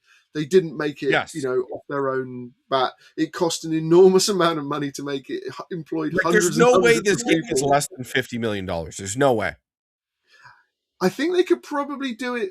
They could do it less, but it is an expense. It's no way $10 million. There's no Like way. you look at that game, like the way it runs, the way it It's not looks, even that. You just look at the credits and you kind and the of credits, go, and 100%. You look at the credits, but I mean, you like there's they do things that only expensive games do. Like so this is there's okay. There's one thing I would say here though. You, if you've got a really experienced team, especially with technical artists and coders and even designers, but I think they're with modern um, engines. Did it use Unreal? yes, Right. So if you've got a really on it technical team that are competent with Unreal, you can make something look AAA for about So you could make a Call of Duty game that looks and plays like a Call of Duty game, genuinely, but with really It experienced was an people. Unreal 5 game. It started on Unreal 4. Sorry. So yeah, right. If you've got really capable people, you can definitely get a budget down from 50 million to maybe 15, 20 million. If you've got very experienced people that know what they're doing with technical art. And they did. And you I can mean, a make it lot of look these a people lot are more expensive than it is, but I will tell you right now, there is no way in hell that game cost $10 million. no way. Not with I mean, look at just the with voice actors. okay, Look at the right. voice I mean, actors. there's all that stuff, but it's just the number of people on the credits, and I also feel that they are not being honest with all the credits, because that's another thing that happened with So, games like and Astro the other Boy. thing I learned to get off the money, because ultimately it doesn't matter. It really bothered me because it gives people It does the matter. one It's thing it's I incredibly important. So it is because it's given these and this is another topic I had with Silk Song, which is I wanted to do an episode months ago with Eric about this was the price point thing, but it gives gamers this mentality that, oh, see, games don't have to be expensive. You can make a beautiful game that looks like this for 10 million, right? It doesn't have to cost 75 million with a $50 million marketing budget. That is so misleading. It's absurd. And yeah, that's what bothered me about it. So the one thing I actually did learn in a Reddit there was a whole breakdown of their corporate structure. Well, the yeah. one guy, and I'm not trying to again, you can't help who you were born to, and nor you should never make excuses for who you are and what your name is. But his dad is like mega rich, Yes. like he's a nepo guy, and Yes. like He's a nepo baby. Yeah. Yeah. their office is completely subsidized by the corporate structure. They didn't pay a fucking dime for it. You know what I Yes. mean? So So yeah. this is all the stuff that they cut costs in, millions and millions of Yes. dollars. My father is a billionaire. So yes. Yeah, Um. and there was I looked at some guy did this is people are crazy. Like I won't ever look into things like this, but this guy I read it this whole fucking pie chart of the streaming of how the downstream of the money would work into the office, and I'm like, okay, I guess that makes sense to me. Uh, but anyway, I did really like the game. I like that it was uniquely French. Oh yeah. I Yeah. thought Yeah. that was really cool. And it's funny because I'm playing another French game, and even though it's a Korean developed game, Liza P, but it's Oh yeah. French in Yep. a lot Yep. of Yep. things. I thought that game when I first started, I was like, this game's like Timu Bloodborne. Yeah. Yeah. Yeah. Yeah. You Yeah. know what I Yeah. mean? But Yeah. I'm at the We've got end, and I'm like, Bloodborne at home, kind of thing. Yeah. I think this game's fantastic. Yeah. I truly do. I'm It is a astounded. good game, actually. Sorry. It is a good game. It is I just very, finished very the good. DLC last night, and I think the DLC is just incredibly well done. It Mm. adds so much context. I know I'm jumping around here, guys, but No, no, no. we It's fine. haven't It's done fine. this. We haven't done this for a while, and we're just shooting the shit about video games. But like, I'm so into Liza P. I thought it was so good, and I got it for free through the PS Plus stuff. But I went ahead and bought the Overture DLC, and I've really delved into everything that's in it. Mm. I love the combat. I love the narrative. I love the way the game feels to play. I'm sort of enamored by this game. So what about Liza P, Expedition 33? Anything else? Well, so I platinumed Expedition 33 as well, Fucking which hell. was a tough Okay. one, just going through all that stuff. And I think I'm gonna platinum Liza P, even though that wasn't a 2025. I'm trying to keep Okay. it to 2025 games, even though Okay. because there was a lot of smaller offerings that I try to take these big meaty games that I have time for, and then Mm. in between, I'm like, okay, I want to crush a couple So smaller indie. you played Silk Song as well, right? No, so Oh. I didn't, and the reason I don't is because I'm a physical game advocate, and I'm waiting. They don't have a physical release, so I waited for. Hold on one sec. That's all right. I didn't play Hollow Knight until I Am 8-Bit came out with this lovely physical edition here, Okay. and Okay. it Yeah. Yeah. comes Yeah. with Yeah. this guidebook. Oh, sorry, it's Fangamer that came out with it, right? Yeah. Yeah. Yeah. Sorry Yeah. for the people that are listening at home, but I splurged on this, and it's an awesome, super awesome collector's edition. Okay. But the minute they release a physical edition for Silk Song, I'll jump in. But one thing I have heard, and you played Silk Song? Yeah, I played it a bit. I'm not a big Hollow Knight guy, but Oh, okay. because one of my best friends played it and he absolutely loved it, I kind of, had a go and thought it was great. Same thing with Shinobi as well, because that was, everybody was like, "This is amazing. Why is no one talking about this?" And then I checked that out, and that was awesome as well. So, Yeah. um, I loved Hollow Knight. I have heard the thing about Silk Song. It's almost diabolical with some of the difficulty in it. Almost like it's difficult for difficult sake. right, Uh, that's sort of the qualms I heard about it, and I'm like, okay, well, like I pushed through Hollow Knight. I did almost everything in it except for the final DLC, which was like the battle of the gods, where you had to go with these gauntlets of bosses. Okay, right. and it was a hard game, and I really liked it. I don't know if I want to, like, I'm 46, you man. I don't want to just smash my face against a game like that. But I will, when it comes out physical, I will buy the best version and then Okay, I'll judge okay, for myself. okay. So And is that's that pretty it? much Is there anything 2025 in a else? nutshell. Like, there's other games I wish I'm notorious, Ollie, for just waiting. I do it. Like, I'm gonna play Death Stranding 2 this year. I will. Uh there's other games that I'll get to too this year that were for 2025. But I just, with a 5 and 3-year-old, it's tough to keep up. And there were so many games. Like So, and I played actually a surprising amount of games this year. Like I yeah, platinum Neva, which was an indie game from the developers of Gris. You ever heard Gris? yeah, yeah, yeah, yeah, GRIS. yeah. I really like Neva. Um, what game did I recently do? Still Wakes the Deep. I Yeah. platinum that as well. Yeah. Uh, So super okay. Scottish game. Yeah. Um, So the last of mine. So obviously Dragon Quest. there was a big three Nintendo, which was Mario Kart World, Donkey Kong Bonanza, and then they re-released Super Mario Galaxy 1 and 2. I'd already Yeah, done all the 121 stars on the previous Mario 3D All you Stars, but I W. thought those were good. Donkey Kong Bonanza was really good. Mario Kart World was just massively overwhelming. That I played that, I thought that was good.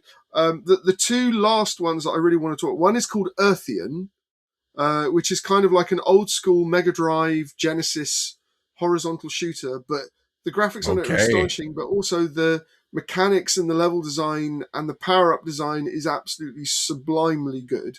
It's also got music by Yuzo Koshiro, who is just a brilliant, brilliant, brilliant Yep. guy. Yep. Yep. I think they're planning on doing a Mega Drive version, which is actually insane. I think Limited Run might be doing that. And Limited Run's the publisher for it, but I can really, really, really. I mean, if you like old school, properly, really You ever heard polished. about this game, What? Sorry. Darius? Yes. Yeah. Yeah. Yeah. Yeah. Yeah. Yeah. Yeah. Oh, yes. It Of came out course. with the re-release of it, and I this was one of my favorites growing up on the Genesis for Right. sure. But no, Anyway, Earthian, a I lot of can really visual stuff. recommend that. I mean, you can play that on any platform, PC, whatever. I played it on the Switch, loved it. And then the final one, the big, big, big one for me, which was the Dragon Quest HD 2D remakes, which is one of the few remakes that I actually think is actually better than the originals, which is almost heresy. But I actually went back and because I finished Dragon Quest 3 HD 2D remake in 24. And then I actually went back this year when I did 1 and 2 and I platinumed both. So Good I for you. almost never platinum games because I don't care about the trophies. But on this one, I absolutely did because there was loads of extra, really cool post game content. Some of it completely unique to these games that doesn't exist in the original. Like the ending of Dragon Quest 2, like the proper ending, is completely different from they actually tie it into. So the only thing, okay, it is slightly spoilery, but if you haven't played Dragon Quest XI, Dragon Quest XI is actually the narrative prequel to the original Dragon Quest 1, 2, and 3.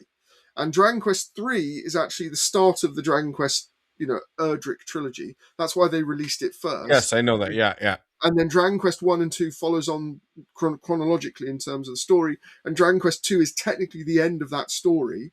And at the end of that story, they basically bookended that whole thing with a new secret boss, basically. And the secret boss, I was expecting it would have been the boss from Dragon Quest 11 because that's the prequel. And they didn't do that. That's my only criticism.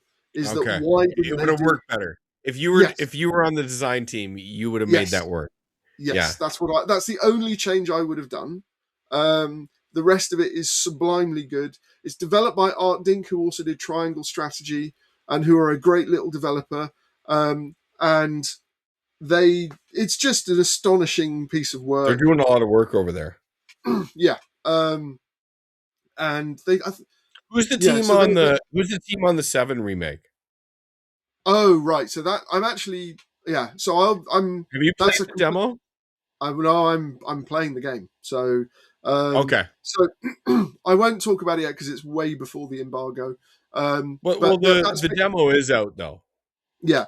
But the game is developed by Hexadrive, Okay. and Hexadrive. So about 20 years ago, there was a big mass exodus from Capcom, and uh, they broadly split into two teams. So the creative game design art team went and set up a studio called Biking, and they made the Gundam Extreme Versus games and the Gunslinger Stratos games for the arcade. They're amazing. And then the technical code team, they set up Hexadrive. And my only criticism of Hexadrive is they're amazing as, like, if a game has performance problems, they normally call Hexadrive to fix it. Um, and they're great at just technical prowess. And I Hmm. will say that the Dragon Quest VII is very impressive, but it's my only criticism of Hex Drive, and it's their games in general, with maybe the exception. I think they did EX Troopers. I think that was them. My only The complaint one. about the art is they all look Yes, like they have Lord Farquaad heads. you're right. Yes. All of So them. yes. So, but that's actually from the original game. So They had my Farquaad only heads in the yeah, original? yeah. So my only kind of complaint about Dragon Quest Seven, which is true of the demo, is it's technically very clinical. Um, but it's a really and the other thing is also Dragon Quest Seven's structure is very different from other Dragon Quest games because normally a Dragon Quest has a very big overarching story and lots of area, which you can explore and all this kind of stuff. Dragon Quest Seven made it a lot more kind of intimate and smaller, and it's a collection of short stories basically. This is the Okay. original game as well, and Yeah. and you're basically rediscovering the world by bringing back islands basically that have disappeared to time. So the entire game world is made up of tiny islands. So it feels, with the original game, this is also equally true. It's very piecemeal.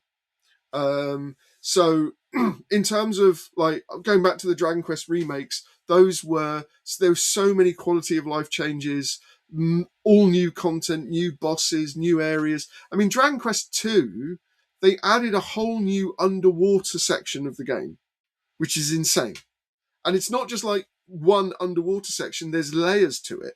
So there's like the deep ocean and then the Mm. really deep ocean. And there's loads of stuff that you have to find in there. There's loads of hidden weapons, loads of stuff that was never in the originals that's kind of been built out. It's just insane the amount of work that went into it. And yeah, I would say definitely buy either the PS5 or the PC versions. The Switch ones are good, but it definitely runs a lot better on. I mean, one of the reasons I did the trophies was because I played so much on the PS5 version rather than the Switch one, Mm. because the Switch one did have performance issues that actually impacted gameplay, which was annoying. But they fixed those with some patches. But to be honest, the PS5 version played beautifully. So I ended up just mainlining the PS5 versions. And because I kind of got to notice what the trophies were doing because I was playing it so much, I actually went, I'll just do the platinums. Dragon Quest 3 is definitely the hardest to platinum because you have to unlock all the spells and abilities for every class, and that means you have to get at least to level 50 on each Okay. class, and that is just a massive time sink. But apart from that, the rest of the platinums were a joy to do. There's a whole new Temple of Trials in the third game, which was amazing, and then the second game has all this extra content from the third game. So, for example, like the armor of Erdrick. In the original game, you can't equip all of it, but in this one, you have all of it from the third game carried over. And they did a Okay. thing where when you equip all the weapon, the shield, the armor, the helmet, that changes the in-game sprite. Oh, So that's the best. which they never did. And then on the second game, they actually upgrade the shield and the sword, which they didn't do. So there's a whole extra side story with the Dragon Lord in the second game, because in the second game he's actually a good guy, not the villain. Yeah. And he's actually the great grandson of the original Dragon Lord, so he's like really friendly and helpful. But he actually upgrades the sword and shield, and they're really cool because like they that's a whole new thing as well, which is just amazing. They massively spoiled that by actually releasing a red version of the Erdrick shield, which everyone was like, Erdrick Shield's blue, why would you release it as red? And then it's like, oh, right, that's the secret upgrade. But they released that before the game came out. And I was like, what are you doing? But So you love Dragon Quest like how I love Final Fantasy. And yeah, honestly, so like I'm, Dragon Quest has always been this thing with me, and we've talked about it. And I'm just like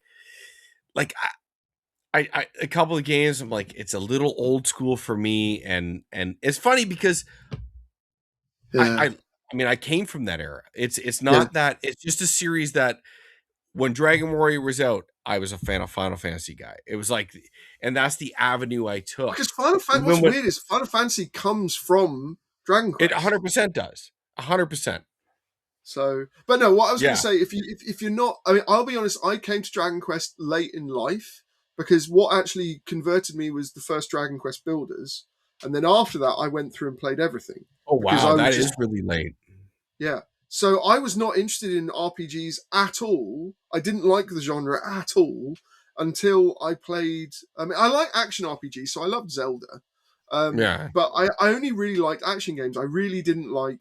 The only exception was Super Robot Wars, but I didn't like RPGs. But I was going to say, if you've never played or if you've never really got into Dragon Quest, my 100% recommendation for you would be to get PlayStation 5 versions of the remakes for 1, 2, and 3. I'm gonna do Um, that. that I'll that play those. I'll play those this year after I do Lunar. yeah. That, and whenever you get a Switch to Metro Prime 4, but I can In hand on heart Japan. say, God. um, Can you get like Ollie? Can you like gift me more time? I wish I had more. yeah. But I just the don't have great time. the great thing I I'll love say, it. You know what yeah, kills me, Ollie? You hear these guys talk about, you know what your best avenue in life? Just get every console. That way you can play everything. Who the fuck has that time? It's not about the money. Like I don't have any time. Like what am I gonna just go buy things that I don't have time for? Like you just play on everything. That's the best way to do it. What do you cop out, you pussy? Like you know what I mean? It's like, I don't yeah. know. But I mean, honestly, I think yeah, I mean, the great thing about the remakes, especially, and also in Dragon Quest, is it is very much dip in, dip out. You don't have to. It's not you don't. It's not a slog, is what I mean. Okay. And the way you can save stuff in those games is really easy. And yeah, I mean, Metro Prime's, I would say it's a 10-hour game, and that's if you're being quite, Okay. I mean, See, I I'm got slow, 100%. so a 10 Yeah. hour would be like probably like 14 for me. 14. I'm Okay. always slow with games. I mean, that's Oh, that's that's me taking my time looking for all the power ups. okay. If you can speed run that, you could probably do it under, I don't know, well, a couple of hours. But I mean, it's you can do that game pretty quickly. It's not a heavy game. I think, honestly speaking, if you want to do the platinums for Dragon Quest 1, 2, and 3 combined, you're looking across those games around about 150 hours, with 100 hours on Dragon Quest 3 and 50 hours on Dragon Yeah, I'm Quest not 1 gonna and do 2. that. We'll Yeah. see. We'll just play them. Yeah. So let's just segue quick. I don't. Do you still have time, or are you gonna go? Yeah, I've got a bit more time, yeah. Good, because I do too. Um, let's just do the 2026. I mean, again, like I just want to preface this with this. I hear a lot of doom and gloom about video games, and there is like in the business Yeah. atmosphere, there really is. But in terms of like abundance and quality and just sheer like I truly think video games in over the last like since really 2015, I don't think video games have ever been better in terms of Mm. the breadth of release, the quality of the release, the amount. Like, look at last year, how many great fucking video games came out. Yeah, Like, you could legitimately list 20 games that could have been like, I mean, I know Game of the Year is this arbitrary thing, but like yeah. legitimately had a claim to it that were just really Oh great yeah, games. that amazing high guard reveal. Yeah, and it's We've funny, got like that Concord at game. home. But it's funny, that game might be good, but it's just where they put it. You know what I mean? I Like when know. people get to the end of a show, they don't want to see that. And I No, it's funny because I trust Jeff. I think Jeff's really good at what he I does, don't and I like like his Jeff at passion. all. You So don't? no, Well, he's I mean Canadian, so I gotta no, no, like no, it. no, If no. he's Canadian. He was one of the old guys that hated Japanese games when he was on G4 TV, and he used to say all sorts of stupid stuff. He was like, I mean, I'm not a huge fan Was of that like the 2011 to 2014 15 era? Yeah, Or was that before? Yeah. That just it there was such xenophobic not there should be a lot more shit about it's funny, like oh no, I've called news this out media. for years. Who That did? he was one of the worst culprits, and I find it hilarious that now he's crawling up the arse of From Software on the Game Awards. When Capcom and back Kojima. in the Yeah, day, yeah. he was just oh god, yeah, you're right. It's just massively xenophobic. But the only thing I was going to say, yes, 2025 had a lot of great games, but most of those games were. It took about 4 or 5 years to make them. For sure, at Probably, least. I probably mean, a lot. the dev cycles is a problem we're not going to solve And the on this problem is, podcast or anytime in the we're future, talking really. about But that 2025 was such a great year. What we're not actually talking about is that was from games from 2018, 2020 yeah, in terms of how they no, for sure. started. And what I'm personally going to see is over the next 5 years, games are going to become genuinely terrible purely because of all the institutional knowledge that has been lost with all the layoffs. Because Yeah, publishers are laying off, they're laying off the most experienced staff yeah. first because Senior talent's just exodus. there's no, they're just being, it's because they're the most expensive. Yeah. So games are going to be terrible And they can in the go very near elsewhere and just future. make far better money in a vertical or sorry, a horizontal move and just make like vastly better money. So I mean, why not just do mean, that? I know a very very experienced high end uh, PlayStation coder that's been with PlayStation for decades, and he's now a high school teacher. Oh no. And this is, and we're talking like engine level coding, like the Like hardest couldn't you have possible. translated that to like some AI shit and just made like He, 300K a year? no, so the thing is, he just got burnt out from Oh, okay, coding. fair enough. That was a personal choice then. Yeah, it was a personal choice, but to be honest, that personal choice is one that's being echoed across the industry because of how they're being treated. So, Yeah. and because there are no unions, there's no kind of protection for developers. You're I mean, never going to you be able must to have unionize, unfortunately. It's you got too many territories, too many levels. It's just it's as much as that pipe dream sounds amazing. the thing I is just don't though, think it's feasible. and the joke of it is like a bunch of people at Rockstar in Scotland tried to set up a union, and they all got They all got laid fired. off. Yeah. Yeah. So, and that's of all the companies that can afford a union, it would have been Rockstar by quite a large No, they're just financial gonna be like, margin. "Fuck you guys." Yeah, I hear you, and I don't think that's cool. I just, I don't know, man. Like, this is a greater discussion. Again, maybe we can tackle this on another episode in terms of like, you know, safety in the workplace. Like, you feel like you should get to a level in a profession, and this whether it's video games or not, and you should feel safe and taken But I care think of. what I don't think people realize is like what people assume to be successful game developers are, Yeah, they don't contract share. workers. They don't share in the success of the games they make, and they Yeah. also, most of them don't even get credited. Yeah, and they're So going project to project, and yeah, yeah, it's not like they're these tenured employees. It's not the right. same. Like, So yeah, I and I think this guess is let's shelve this. I really do want to do this yeah. episode. I approached you about this about a year and a half ago, and you're like, I think this would be a good one. and Yeah. we'll make a lot of notes and make it structured, and we'll do that because we can tackle a lot of these topics. And I'm sure it wouldn't interest some people, but I think for the people that are interested, they definitely would be tuning into that perspective, because I don't hear, like, I listen to gaming podcasts. I don't hear very many people talk about like the inside baseball of I mean, the developing thing is games. like, And like back when Baldur's Gate 3 won Game of the Year, right?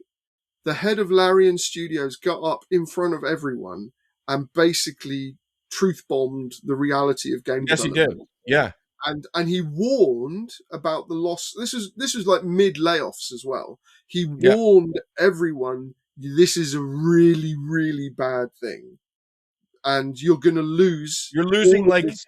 like the recipes, the institutional knowledge, like shit you can't get back. Yes, Like, and you can't, like, and if those people aren't there, the next generation isn't going to get it. Like, it's yes. like that grant, that this ledge, they're not going to be able to get over it. Like, I get it. I So, I mean, what I find really sad about, I mean, people love talking about games, but what I think is sad for me personally is a sort of a criminal lack of curiosity about how the sausage gets made. Yeah, And and that's where I'm at. Like, I've always been, let's say I was a 90% enthusiast, 10% interest in the sausages made.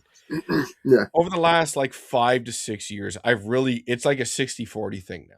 Like, when yeah, I play games, I'm like, I see that decision. I see why they did this, and I see this could have went a different way, yeah, yeah, and they yeah, didn't yeah. do this. And then I'm like, I watch credits. I'm like, holy shit! Like, this game doesn't seem like this was a 6-hour game. Why are these credits 10 minutes? Like, it's like, it's like, and it's like this. There's something fucked up about that. I mean, not that. Listen, it's their game. They can do however they want to, but I'm Yeah. just like, this doesn't seem like. And I just think people that consume this stuff, they don't really get it. Like, they don't really I think look at it's this it's hobby that they love, and not that they have to. They don't have to. Like, yeah, but you're okay to just be a customer. mm, But like, I but love I this also shit think so much, it, and I want it to like right. persevere so much. I'm like, and and you can see the cracks forming, and these cracks in the dam are getting bigger and bigger and bigger. Yes, that's what scares me, and it's the thing is, if you love games and if you want them to continue the way they are, or more importantly, the quality of the games that we And love. sorry to interrupt you. And like, you see, like, spending is still up, but it's on like 5 games. Like, you know what I mean? Like, it's like more games than ever. Spending is up, but it's not on all these games. It's on like the top 2% of games, and it's like, man, like, really? I don't know. Like, I'm not gonna raise my kid to play those fucking games. I'll tell you that. But the It's joke not of gonna it happen. is those are the games that are bankrupting everything else. Yes, they are. That's the And even you problem. look at a game like Roblox. Roblox hasn't been in the black ever. Like, that game costs, what was the running tab on it? Like, hundreds of millions of dollars. They've never made money on Roblox. Yeah, And it's a dog shit game that looks like shit. It's and by all accounts they run pedophile rings out of it, which is a whole other like discussion. that's a whole And other people are just discussion. like, Yeah. let's just log on to Roblox because everyone's playing. I'm like, I'll never let my kid play that ever. Yeah, Anyway, 2026, man. What are we looking yeah. forward to? Like, I whether it's a honestly don't game, a know. trend, Um, a news I mean, piece, like, what are you looking forward to? I suppose it's like the Zelda big anniversary this year. So whatever that's going to be. Um, to be honest, I haven't got anything on my like on the horizon that I'm like really, really excited for.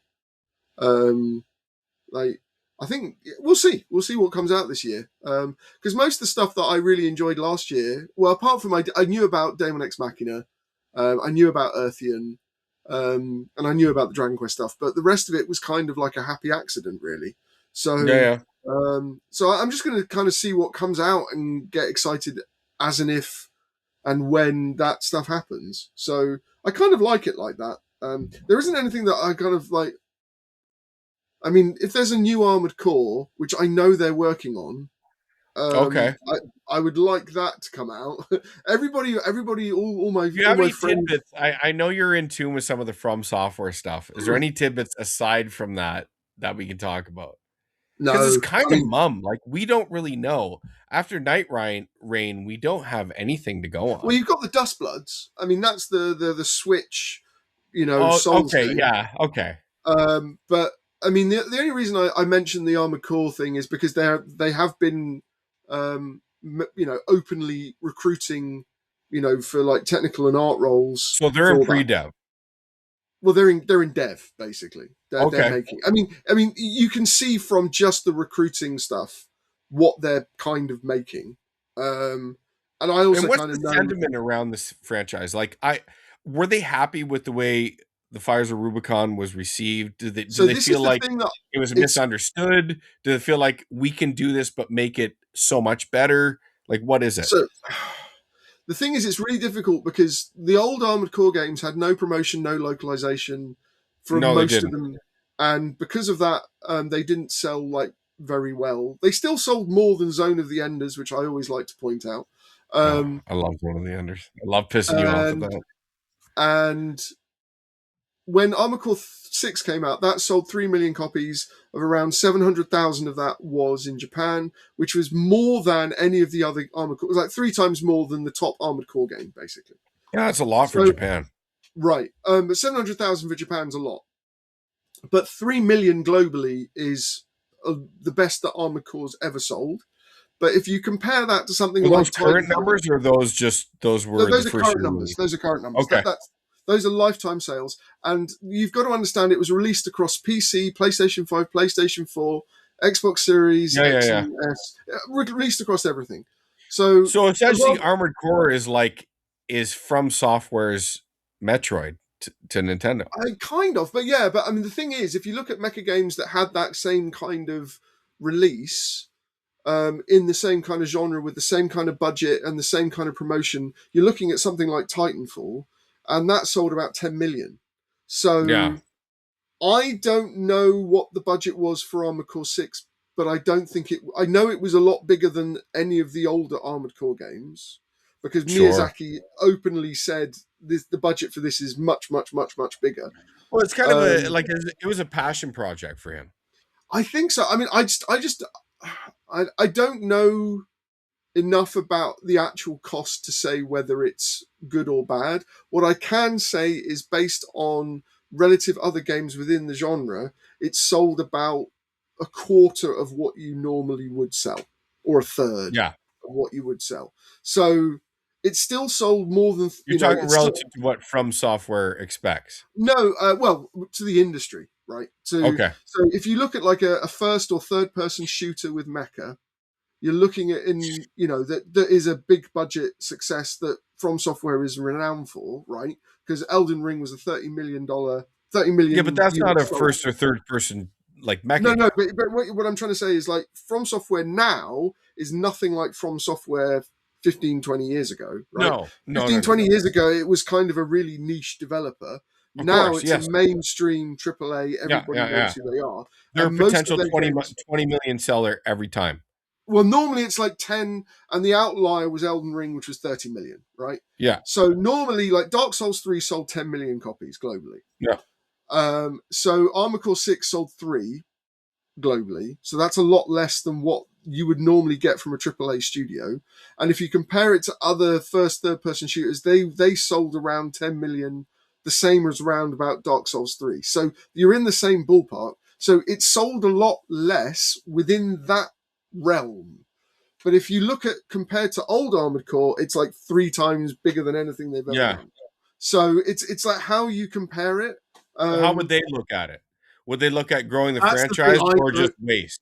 Honestly, that's the thing I don't know. But I, And I, that, I mean, if you're asking me, I look at it as this with absolutely no knowledge. But I look at a guy like Miyazaki. He's like, I made this game knowing that it's not going to be what these other games were, so but this I is the love thing. it this much, and I'm going to push it forward that I think we can get it there. I'm not sure about that either. I Okay. don't know enough. So purely from an industry standpoint, it's not great.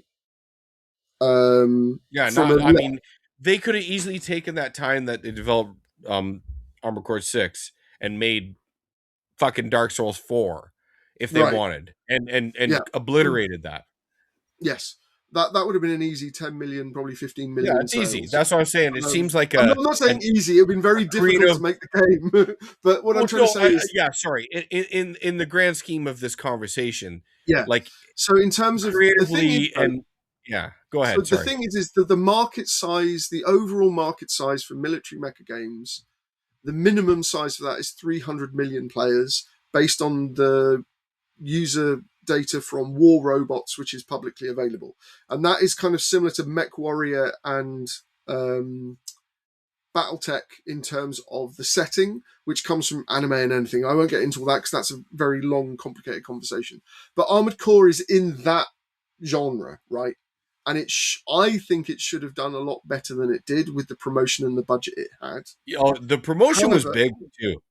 yeah, no, the promotion. I mean, the promotion was, yeah, it was a The triple A trailers high I hit. thought were fantastic. Yeah, but the actual game, personally, I don't know what they think about the game internally. Okay. The Armored Core fans in Japan and the US call it a resounding success, but they're only comparing it to old Armored To Core, previous, which yeah. which had no promotion, which I think is not a fair comparison. And I think if you compare it to what From Software's done and other games within the genre, it has sold less in So let me put it to comparison. you this: you're a mecha game expert. Okay, Um, you're famous in Japan for this. I'm internet famous in Japan. You Yes. are internet famous for your mecha love. Um, to make Armor Core successful and in the way that you think it should be, what should they do Oh for God, that's 7 well. I in a don't think it's condensed way? Like so. from the First of lessons all, of 6, like first of what did all, 6 get wrong versus what right. they should rectify for 7, which you assume is inevitably coming.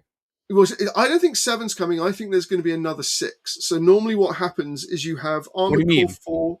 So okay. So normally, every Armored Core game tends to have a numbered follow-on. So with Armored Core 2, you had Armored Core 2 Another Age, which was the Okay. sequel to Armored Core 2, then Armored Core 3, then Armored Core 3 Silent Line. And then you have Armored Core 4, Armored Core 4 Answer, Armored Core 5, Armored Core Verdict Day. So I'm thinking there's going to be Armored Core 6 Fires of Rubicon.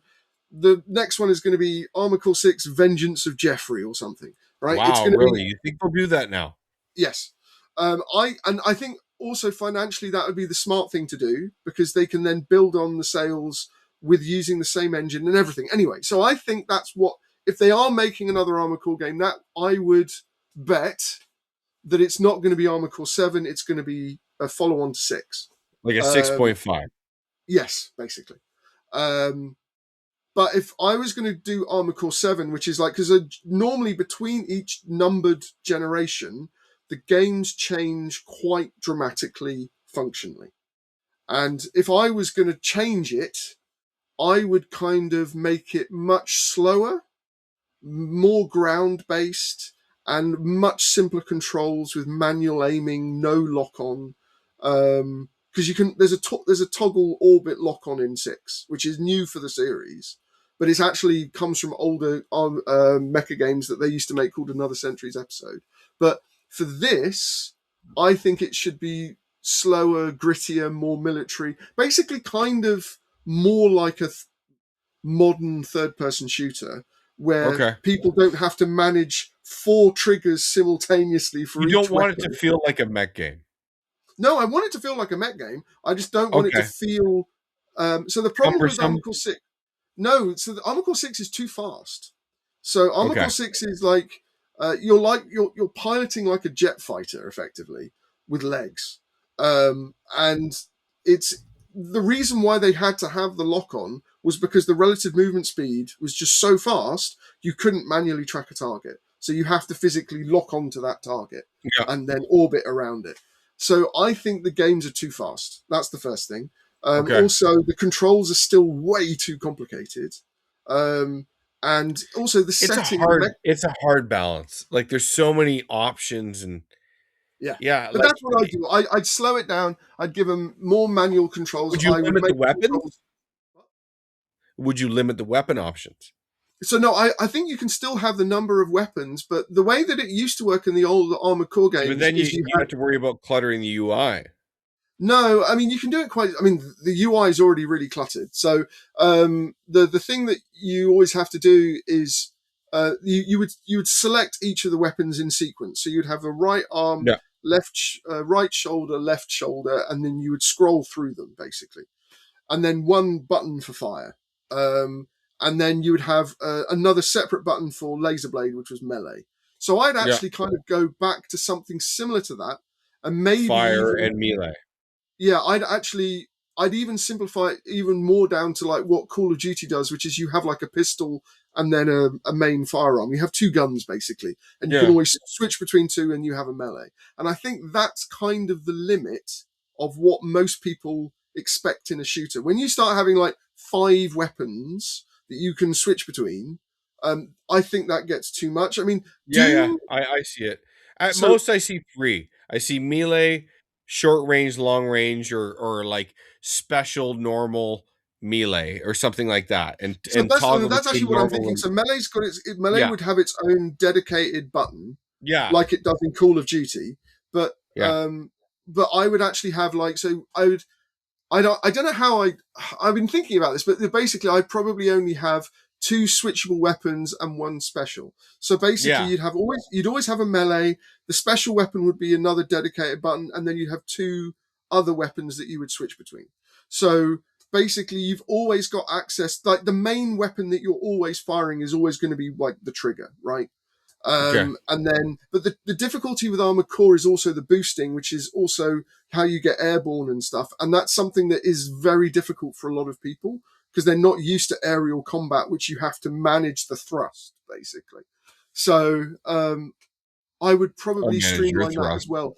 So there's a lot of stuff that I'd love to do to those games to kind of make them more accessible, but still be like hardcore mecha games and shooters. I think the Yeah. thing is you don't want to move away from the difficulty, the complexity, but it's how you interface with the complexity, and it's Yeah. how fast you're asked to interface with the complexity. Because the thing is you have to have like split second, like hardcore reaction times in Armored Core 6 to survive in most of the boss fights, right? You See, really, yeah, really like need to be there on should be like if you onboard that properly, and then you can it. have that level of I you can don't think have you that level can. of demand for like top tier fights, but it shouldn't require that pinnacle of precision for But do you have everything. that kind of level top tier precision in a Call of Duty game?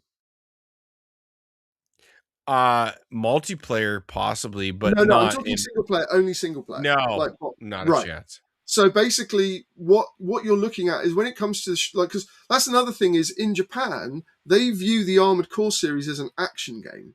They Okay. don't view it as a shooter. Whereas in the States, literally everyone I know anyway, like most people view those games as a shooter because if it's got a gun and you're firing at things, it's a Does shooter. it matter though? It does massively matter because the thing is the way that you build action games and the way that you build shooters are fundamentally Fair different enough. Yeah, in that's a good terms of point. the Yeah. flow.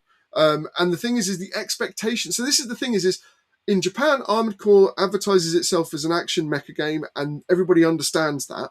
But internationally, everybody it's they say it's a mecha action game, but what international players see, but it's a shooter. Why doesn't it play like a shooter? So there's Yeah. always been this disconnect between what it looks like and what it plays internationally. So I think you just need to align those, and I think you can do it. I mean, to be honest, if it was me, like if I had 100% control over everything, I wouldn't do a new Armored Core game. I would do what they did with the Soul series, which is like we don't have Kingsfield 5, right? We've got Demon Souls or Dark Souls, Yeah. but those games are directly a result of the Kingsfield games, like almost like that is the lineage. So I feel like let Armored Core be its own thing and then make a new franchise that kind of evolves from that for like in a more modern, contemporary Okay. way.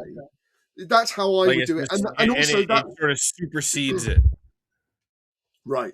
And then you would, and Okay. then there would be lots of stuff from Armored Core that would obviously carry over, but it would carry over in its own Streamline way. it a bit. Yeah, It but I mean, softens the blow of the change. I get it. yeah, because I think the big problem with Armored Core also is that it's got so much history. If you start dramatic, I mean, okay. To be fair though, each numbered iteration I had remember on massive like the changes. PS2, you could get these specialized like controller that had these pedals and all this shit. Am I wrong? Like it was this Yeah, that expensive. Like, so go that ahead. didn't actually that was only used for the flight sim stuff. That was never used for Armored Core. Okay, So but I guess it was just the look. But I remember this thing, and I was like, oh no, that wow. was. I mean, there was one game which was Steel Battalion on the Xbox, which had like a button with 45 buttons and pedals, Yeah, and and it's like that's this. amazing. You'd like sit. It was this whole like interface in front of you. So that's another thing that's really complicated in Japan. So to you and me, that we would call that a simulator, right? That's a simulation Yeah. game. Yes. Okay. In Japan, the word simulation game means strategy. Okay. So basically, something like Final Fantasy Tactics might even be called a simulation game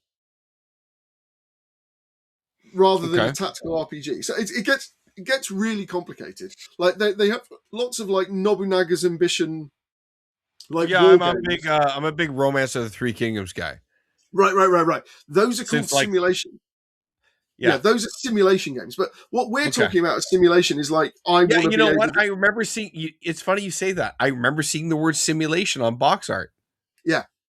So that's why that's what the genre is in Japan. So the words mean different things, and also there's kind of an expectation. Also, the thing about Japan is like culturally they're kind of immersed in mecha pop culture and have been Yeah, for of 50, course. 60 years. They got giant So fucking robots as like theme parks. yeah, right. So they grow up with this stuff all around them. So their understanding of mecha is uniquely different to how Americans view mecha, and the way Like that I swear to Americans God, view they have mecha. Evangelion in the ocean to Yeah, utilize if shit breaks out.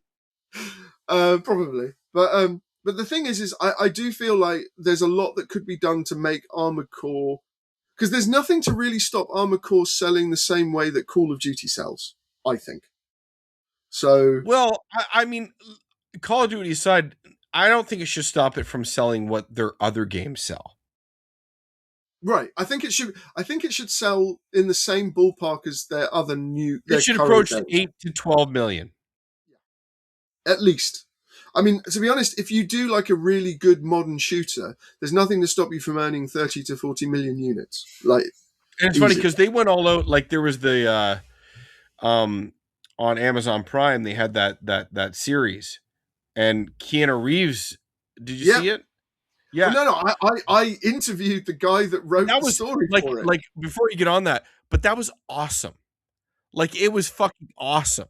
Like But the joke, the money that went into the animation and just the effort, like it captured the essence of Armored Core incredibly well.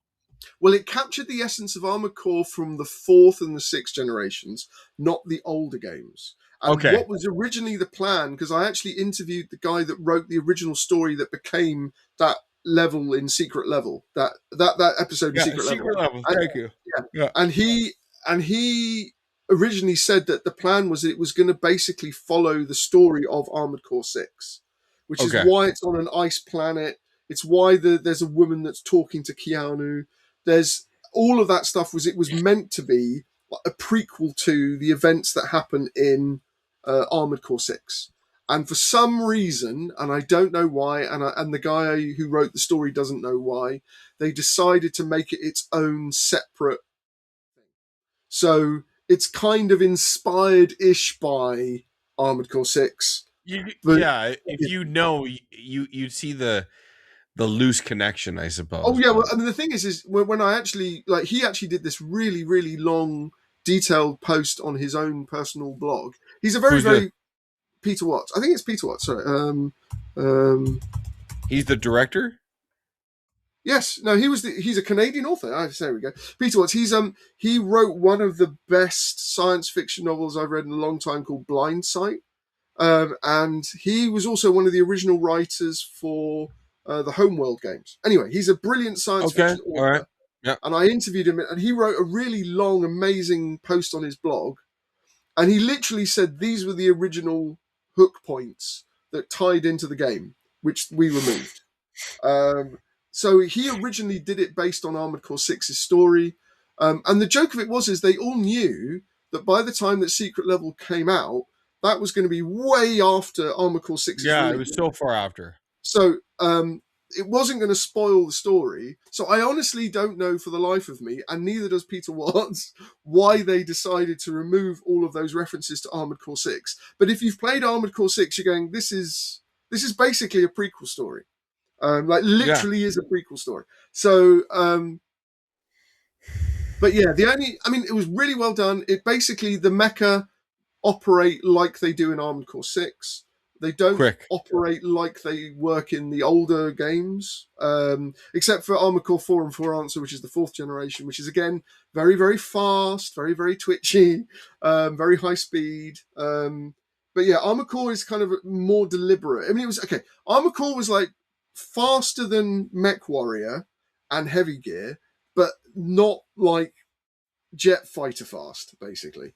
So it was kind of a faster paced mecha game that you could play back on PlayStation and PlayStation 2. Yeah. But yeah, I feel like yeah, the Secret Level one was brilliantly, brilliantly done.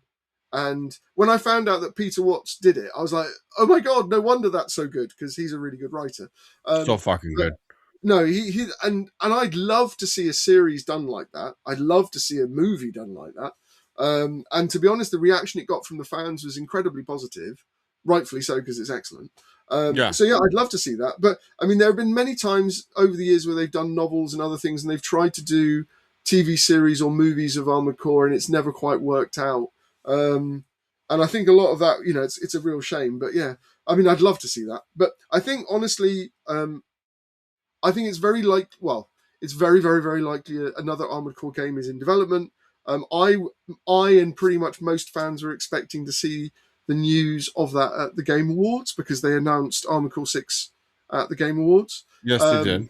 so I'm hoping we'll hear something this year, if not a release later this year. That's my So if my I prediction. let's wrap this into the 2026 thing. From Software is pretty like sequential with their announcements. Do you think that would be their next announcement? I don't know. Um, Because they're pretty on point with like, this is the new thing, this is the new thing, this is what's coming. Every 2 years, if not every year, they're getting something out. so I I know they've got stuff in development that hasn't been announced yet that isn't Armored Core, but I don't have details like specifics. Okay. I don't know when those are going to happen. But I mean, the studio's like what 400 people now, so they're going to have multiple teams They're gonna working have at on least two multiple teams. games. Well, at least three or four, I'd say. So because they outsource a lot of their art, like a lot of major studios. So I don't know. I mean, I do have friends there, but I don't put them in like tell me what's going on. But Yeah, yeah, you can't grill them. You no, got to no, no. massage To that. be I honest, get it. I don't do that. I don't do that. But You can't. It doesn't work okay. like But that. the only thing I knew about Armored Core 6 was because like one of the original directors on it wanted to hire me to work on it back in 2016, and then he got. So that's the other thing is like Armored Core 6's development. Like they went through three game directors. I mean, you can see it in the Jesus. credits. It's listed in the credits, and that's not good. Like that shows No. that there's a lot of infighting basically. So I mean, any game that like goes through like multiple lead design or everything, that's a bad sign. So let me I'm ask you amazed. something, just to wrap that. Yeah. Like when you're churning directors, let's say you get a new director. Like, would he come on? I guess you can't answer this definitively. It's kind of a dumb question, I guess, but it's like, is he going to scrap the direction? Is he going to condense the direction? I guess it would be in tandem with what the publisher wants. It's like, listen, this guy Well, yeah, had a vision for the game. We can't do it. We need you to take what's been done, and just make it a game. So sometimes it happens completely from scratch. So when Hajime Tabata turned up for Oh, Final please don't Fantasy start with 15, Final Fantasy 15. Oh no. but no, but what I Yeah, mean is like that was and it I get ran it. No, I get it. Yeah, yeah, with that one he started again from scratch. and he Um, destroyed it. yeah, and then but that is incredibly rare because it's Yeah. incredibly expensive, right? Normally what happens is if people come on, they tend to rejig things around and change the focus and the direction of what's kind of already there. And that's normally financially motivated because to restart from scratch is incredibly expensive. The only company that does that on a regular basis is Nintendo, but they only do that on much smaller scale games, basically. Okay. So in Japan, there's a phrase called chabadai gaishi, which means to flip the table, and that is Okay. something. There is actually an amazing arcade game which is literally called Chabadai Gaishi, which is you flip the table and the controller is a table which you slam and then you flip the table and then it's how far you can flip the objects that are on the table through the room. And basically you're having an argument with people. It's I'll send you a video. It's one of the funniest I'd be good things at you'll that. ever see. It's amazing. Anyway, but in game development terms, there are because the way that games are made, it's very, very dangerous to change like fundamental Complete functionality. direct. Yeah, complete Yeah. direction. So if you've already got like a functional foundation and you want to change how something moves or controls, that will produce enormous amounts of not only functional knock-ons, but also technical bugs, basically, because the game is doing something that it was never Yeah, intended to do. it So was built to that do this kind of one so thing. Now you're forcing it to do this other thing. Now we got to massage everything out. Yeah, I know. yeah, so and that is actually way more dangerous and more expensive than starting again from scratch. So in movies, you can do reshoots. You can add stuff in Yeah, later and on. add in and In, edit and yes, CGI things. Yes, it's different. It's in easier. games, it's the other way round. You have to do it from the beginning. So you It's so really much have. That's fucking why. harder. So And this is what in people don't get. It's so much yeah. harder. So this is why in Japan designing is called planning, right? Because you have to literally plan the game out. And I actually think it's a better name for the job because you actually have to figure out what you're going to do, what you're not going to do. But in terms of when things come in later, when people change normally, unless you're Nintendo or Square Enix, most people don't flip the table. They mostly massage what's there. They Sure. change certain things, certain It's a business directions. decision for sure. But Now, let me what? ask you, like Yeah. on that topic, do you have any insight on that?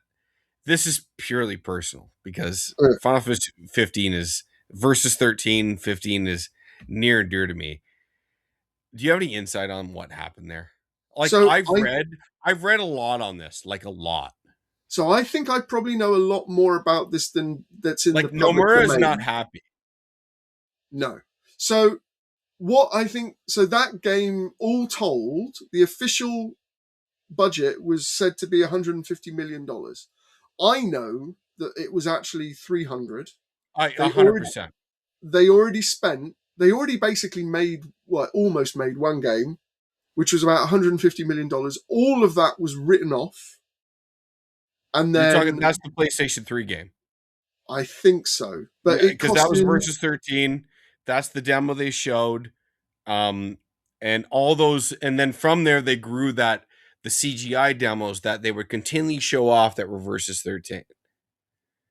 And that was the version of the game. They showed, I mean, dude, what Tabata delivered cut entire characters, cut entire content. Oh no, Like the direction of the game was essentially abandoned. He he yes. he took the characters that were formed, The problem Noxus, was Noctis, and what I blah blah blah, and yeah. like this sort of end thing, but he made it completely different than what it was. And I So just what I understand from the various it's also partly one of the reasons why what is it the Last Guardian changed from PS3 to PS4. The yeah yeah problem yeah. a lot of big studios had was the architecture of the PS3 was a fucking nightmare. And If you could harness it properly, you got excellence, but it was immensely hard. it was and you couldn't okay the problem was, so this is actually a really complicated discussion because basically, um, when you scale a team size, you logically think that that's going to make the game bigger and better. But when it came to the shift from PS2 to 360 PS3, the Yeah. technical change in how games was made was like going from driving down to your local store to going to the moon. It was I've heard this unbelievably broken down. difficult. Japanese developers seem to uniquely struggle with this. Square Yes. was one of the biggest. I mean, So the the reason why Luminous engine, but the reason Capcom the struggle with this. They've come out of this to the good. so the Honestly, they're reason better than why ever. Square is still struggling, but that jump to the HD generation was definitely extremely difficult. So if I'm honest, Japan never made the jump. What actually Okay. happened is they hired people from the West to basically teach them how to make games Okay. in this new architecture. And the difference with the architecture was that you had to have enormous numbers of specialists working in parallel, and then designers kind of like a shuttlecock going in between the lines of production and stitching it all together as it was getting made. That is a fundamentally different way of making games than Japan was used to doing for decades. Yeah, that's And crazy. That's and a factory basically, line. yes, it is. But they couldn't wrap their heads around it, and they wouldn't wrap their heads around it. And the big problem with the PlayStation 3 was it forced that, because you could not make a big game the old-fashioned way, because you would end up spending $150 million, for Yeah. example.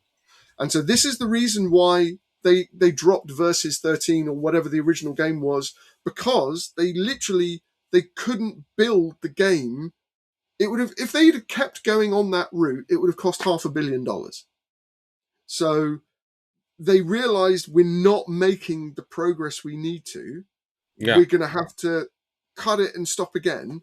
And a lot of the around that time when 15 was coming out, they were already learning how to use Unreal Engine, and Okay. Unreal Engine had the correct architecture for the team setup, right?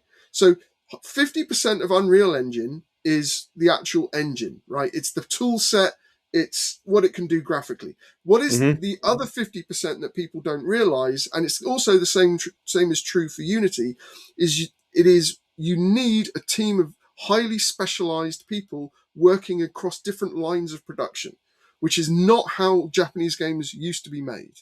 So when they shifted to Unreal So Engine, just to break that up in layman's, like, how were traditional Japanese games developed? so previously what would happen in Japan is you would have game developers, but they wouldn't really be specific roles, right? I mean, you'd kind of have art guys and you'd kind of had code guys, but everybody could do a little bit of everything. And the team They're made, malleable. They're working on various well, I mean, things they were together. more. There was much more generalist knowledge, right? You didn't need to have like hardcore technical knowledge for everyone, and it wasn't specific for certain roles. They didn't have like the tool sets were very basic, and they were always made for each game. Um, and the team sizes were maybe 20, 30 people max. Okay. I mean, most PlayStation games had a team size of like 10, 15 people, right? And then you go from PlayStation 2, which is maybe 20, 30 people, and then you go to PS3 and it's like 150. Yeah. And the problem is you can't. So the big problem was the decision-making flow. Two problems actually. One is that you couldn't have generalists; you had to have specialists, Yeah. because each area of the engine was so complex, and the tool sets were so complex, and the technical requirements were much, much, much higher. So you had to be a lot more knowledgeable technically. And then the design, this is the big change. Previously you'd have like 10, 15 guys, and then there was one guy who said, I'm going to I want this. So Yeah. um, basically the development would effectively stop while one guy make a decision and it would start again. Now with 10, 15 people, that's all right. That's not too expensive. But when you like times that by 10, you Yeah. have unbelievable bottlenecks. And the game that broke the Japanese games industry was the first and the second Shenmue, Because what would happen is Yeah, they yeah, yeah, tried to yeah, make that open world game the old fashioned way with 150 people and one guy, Yu Suzuki, making the decision. And the problem yeah. is you cannot do that at scale. It breaks. The whole system collapses. When it's a small, medium sized game, it's fine. When you're like 100, 150 people, cannot be done. So design had to change. And basically, like I said, it's the shuttlecock, right? It goes between the lines Yeah. of production, stitching it all together as it's being made, right? And that innovation actually came from Rockstar. So Okay. Rockstar were the first ones to figure that out when they came up with the Grand Theft Auto games. I think Grand Theft Auto 3 was one of the first games to kind of use that kind of development structure. And then that spread out because the American and the European games industry is very much more open in terms of like, because they had the Game Developers Conference, GDC, people were sharing their, workflow and everything. The whole kind of Western industry went down that route, and that meant that Western developed middleware solutions like Unreal Engine and then Unity would basically copy that framework. And that is where I think Final Fantasy 15 and also The Last Guardian is another very good example, Yeah, basically fell apart because yeah. it wasn't so much that the technical hardware was the problem, it was they had to change how they physically built the team and the structure of the team and actually make the game. That's what had to change. And even today, there are studios, and I won't say who, that operate in the old way. And there were games that they were announcing to make that were, let's say, funded by, let's say Microsoft, that had to be cancelled because they physically couldn't make the game with the time and the budget they had. Hmm. So, and it's because they're not. It's not an efficient way of making a game. Basically, it just doesn't scale. This is the big problem that Japanese studios have. So, my personal thing is, I think Japanese studios should stay to the smaller mid-sized games and not bother with the big budget stuff. And I think that is slowly beginning to happen again. But the big reason why Japanese games caught up, as people say, is because people like me were teaching them this is how it's built, this is how it's made. This is literally what I did at a lot of companies, of which I've never been credited for, and I know hundreds of other people like me that have never been credited properly, but are the kind of the silent backbone that kind of facilitated a lot of these games to kind of get up to speed. It's So definitely Japan that, didn't get up to but speed. also Japan has this design and artistic flair and je ne sais quoi that no one else has, and that it's definitely attracted to a certain sect, and I think it's grown and grown. But yeah, like I mean, growing up, like I remember reading Game Fan magazine. Do you remember that magazine? Yeah. Do you? Okay. That was like the Japanese centric video game magazine. I would just dream about this far off place that made these wonderful video games. You know what I mean? And Mm. I still think that allure is what draws people in even all these decades later. And But now they're delivering on it. I mean, Capcom's better than ever. Square is struggling, but I think their struggles are a little bit no, they overblown. are struggling. I mean, the only two companies that aren't financially in the red massively in Japan, from what I understand, is Koei Tecmo and Nintendo. Okay. Everybody else is they've lost hundreds of millions. Like we're talking like Isn't Capcom doing fantastic? Really? fine. Well, I mean, how much do you think Monster Hunter Wilds costs? It's a good question. I don't know. I know the game seemingly underperformed, but I think it's still sold relatively well. From what I've been told from various people across the industry, everywhere. So basically, so there were two main investment. So in order to kind of double on AAA, in America they turned to private equity, and in Japan they turned a little bit to American private equity, but mostly Chinese investment Okay. and some Saudi Arabian investment. And the Chinese investment has basically pulled out of Japan en masse because they feel like the Japanese developers don't know what the hell they're doing. and they've just funneled an enormous amount of money into it, and they want that money back. And most of the big companies, which already spent all their capital to make AAA games for the 360 and the PS3, in order to get the money to build out AAA for the PS4, PS5, needed external investment. And this is where we are. This is why all the layoffs are happening. It's because Yeah. those big budget games, which would have bankrupted the studios, haven't paid off. And they're now laying off people to kind of make money back. That's why you're seeing so many remakes as well, is also because those, especially the smaller ones, they're cheaper to do and quicker to do.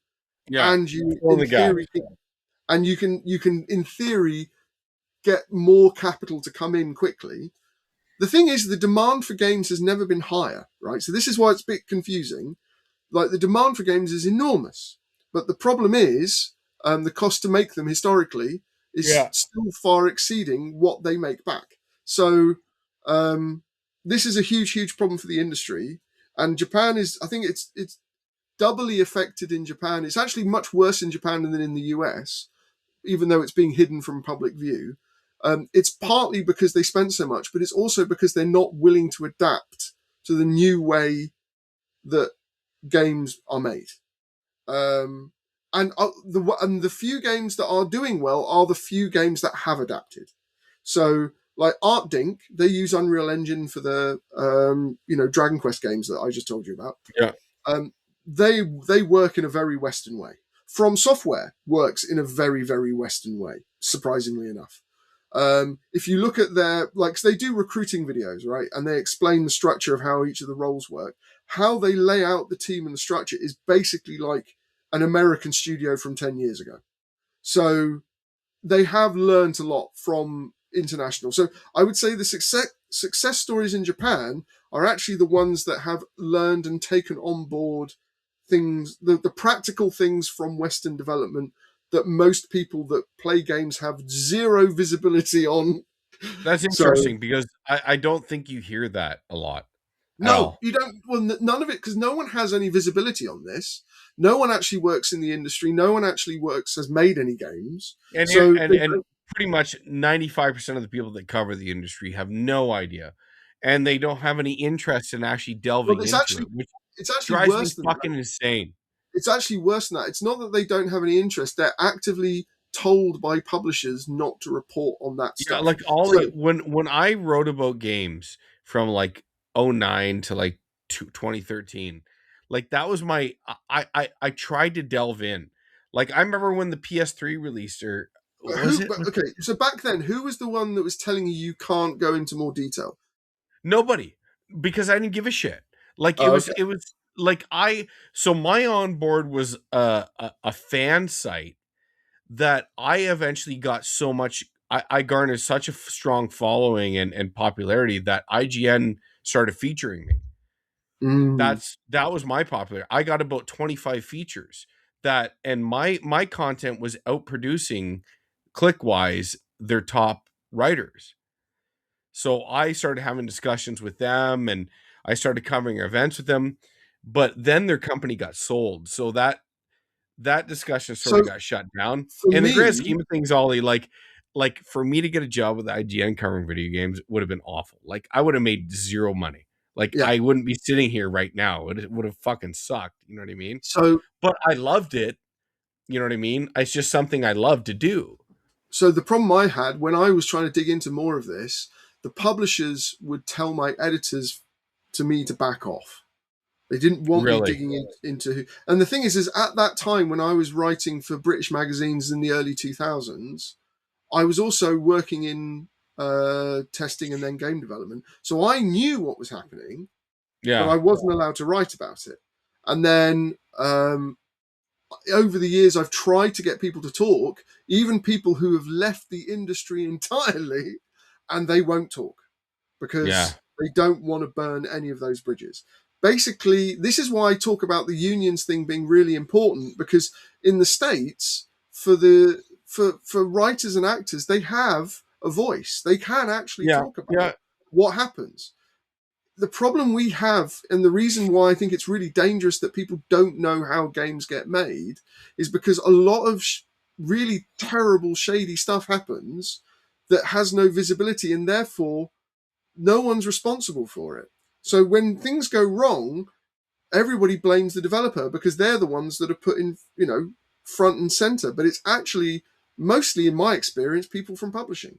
So, Yeah, for sure. And um, I feel like those stories eventually come out, but by the time they do, it's just way too late. right. So Way too late. what Nintendo did with Metro Prime 4 was like, I've never seen that happen before. Yeah, And to be honest, that's what they described of how they interfered with the development is typical for every single video yeah. game that's ever been made, as far as Yeah, I've like I always worked have with them. this like me making my game and like these It's my fucking talking vision. heads. It's everything I No, wanted. I know. Like, Yeah, like it's like they're coming in trying to tell me like what I'm supposed to do. I'm like, no, no, no, no. But I'm sure it's harder than that. But anyway, let's wrap this up. Like yeah, 2026, what do I think? I mean, there's a ton of games I'm looking forward to. I mean, I think Wolverine's going to be cool. The double oh okay. 007 First Light game looks really cool. That Like looks like the most. It's like his name is James Bland. It's yeah, like the most bland. I agree with you, but listen, I kind of like my just funnel me on a vision, send me on a really cool fucking game where shit blows up nice and make it happen. Like I don't know, like the Uncharted thing. Like I like that. You know what I mean? I'll Right. pay for that. And I understand in like the modern era of buying games that isn't like a thing that people want to pay for, but like if you Mm. give me a curated 10-hour 12-hour experience like Yeah, that, no, no, I'll no. pay for I'm it. fine with. I mean, to be honest, yeah, that'd be good. But I'm not that interested in Bond, to be honest. Yeah, like What else? I'm not either because it kind of looks like DEI Bond, but Oh, right. it seems there. Like, are you a Grand Theft Auto guy? No, and that's one of the few Neither games am that I. But I'm. it's funny. Everyone. Like, I'll just preface with this before I pass it out to you is like I was because I played Grand Theft Auto and Vice City, like Grand Theft Auto 3 and Vice City. I played so much, like to the point that you can't even play these games anymore. That I just completely lost interest. I'm like, there's nothing else these games can do to for me other than look better that I'll never experience again. I have everything I'll ever need out of these games. I don't need to keep doing this. So Yeah, I never finished 4. 5 I barely even touched. And I'm like Grand Theft Auto 6 looks like the game. It looks like the video game, you know what I mean? Like quote unquote yeah, like of fucking 12 years of just billion-dollar investment. I'm just like, I don't even know if I care. Like yeah. No, no, I I'm the know I'm same. not I'm the supposed same. to say that. I know like I'm a minority. This thing's gonna sell like 40 million copies, but it's Oh, just I you're don't really probably care. looking more like 150, but Yeah, um, you know what? I'm wrong. Like at minimum 50. Like the pre-orders are probably 50. so the thing is for what is it? Every kind of analysis of the industry works until you get to Grand Theft Auto, and then it's just this bizarre anomaly Isn't it off insane off in though? the Like stratosphere. 1 Nothing and 2, applies. So Grand Minecraft Theft and Auto Grand Theft 1 and Auto. 2 were just two games that came out of your neck of the woods. Yeah, They were Brit games, yeah. Well, no, it still is a brick game. I mean, more or like less. all of it's made in fucking Scotland. So uh, yeah, so yeah. I mean, I think Grand Theft Auto 5 sold something like 100 million units, something stupid. Um, Wow. so so I think Grand Theft Auto 6 may even hit 200 million. I mean, Wow. it will be beyond. Is it actually coming out this year? It has to. I mean, well, you know what? It doesn't have to, but Well, it which has mean to. it has to. Yeah. Are you like you've got like a gun to the head of the houses Yeah, or it's like something? you delayed it how many times now? Like, come on. Um, yeah, I mean And the only main honestly, thing. like I don't care about Grand Theft Auto as a game. Like Right, I've just moved. It's not for me, more or less. right. No, I'm 100% the same. But I I never care really about it enjoyed from them. an industry perspective because it's going to drive console sales specifically to the PlayStation Yeah, and PC, but it's not on PC right away. no, no. No, I so think that. like this is the game like with Xbox dying and PlayStation 5 has done well Mm, irrespective of their meager first party output this generation. But well, I feel like that's because of the Astrobot team. I think that's the biggest sad thing about what happened at Sony is that PlayStation Studios it no longer exists. It's just the Astrobot team now. That's fucked. It's so fucked Um, up.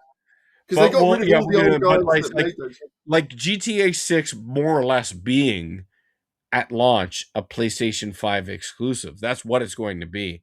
Yeah, Like, does that will that account shift. for That may shift. That will easily shift to like 100 million PS5s, like if I'm yeah, like honest. does that account for like 10 million to 12 million consoles? No, because like so yeah, no. I mean, I think it's difficult to say what the actual spread was for five.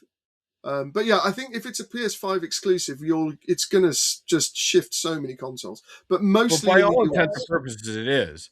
Like Yeah, it's like is it going to come out on Xbox? I imagine it has to. I I mean, think it I is, but it's like at this point like Xbox is like at 25% of PlayStation sales, so it's not exactly going to yeah, no, drive no, yeah, no. Xbox It's sales. listed Blackmore 5, Xbox Series XS. That's Yeah, so it's coming out on Xbox. Good yeah. for it. But I do feel like it's not like people It's look at this like apparent. a It's PlayStation got a game. release date of 19th of November. No, Wow. I imagine the world will kind of stop when that happens. for sure. And I like that. Like I remember these earth-shattering events of video games that used to happen that Right. were for smaller offerings that didn't require Grand Theft Auto to do, you know what I mean? But Yeah. here we are. Anyway. I don't know, dude. I love video games so much. It's Yeah. But yeah, I let's don't want finish to up be here. selective about it. Let's finish up here because I'm Yes, getting for tired. sure. No, I know. We've been going for 2.5 hours here, longer than I thought, but Okay. it's a long discussion just for a recap. But listen, Yeah. this was a meandering love about video games, and Mm. this is kind of want to do. Let's keep it positive, and let's try to get on more of a set schedule that our Sure. personal schedules allow. Yeah. No And worries. for you guys out there, Eric will be in intermittently. We'll get him in, Yes. even if I have to go to fucking Montana and strangle him. I'll get him on this podcast. Don't worry. Is he? I thought he's in Arizona. Arizona, Arizona, Yeah. not Montana. You're right. I don't know. I'll get Anyway. him on. Take care, man. Yes, Ollie. Thank you very much. Thank you for being my host moving forward, and thank Yes. you all for sticking with us since May to now. Yeah. I hope 2026 treats you well, and I hope this year in video games treats you even better. Thank you very much. Anything else? No, I'm all good. All right, buddy. Thank you very much. Laters. See you guys. Bye.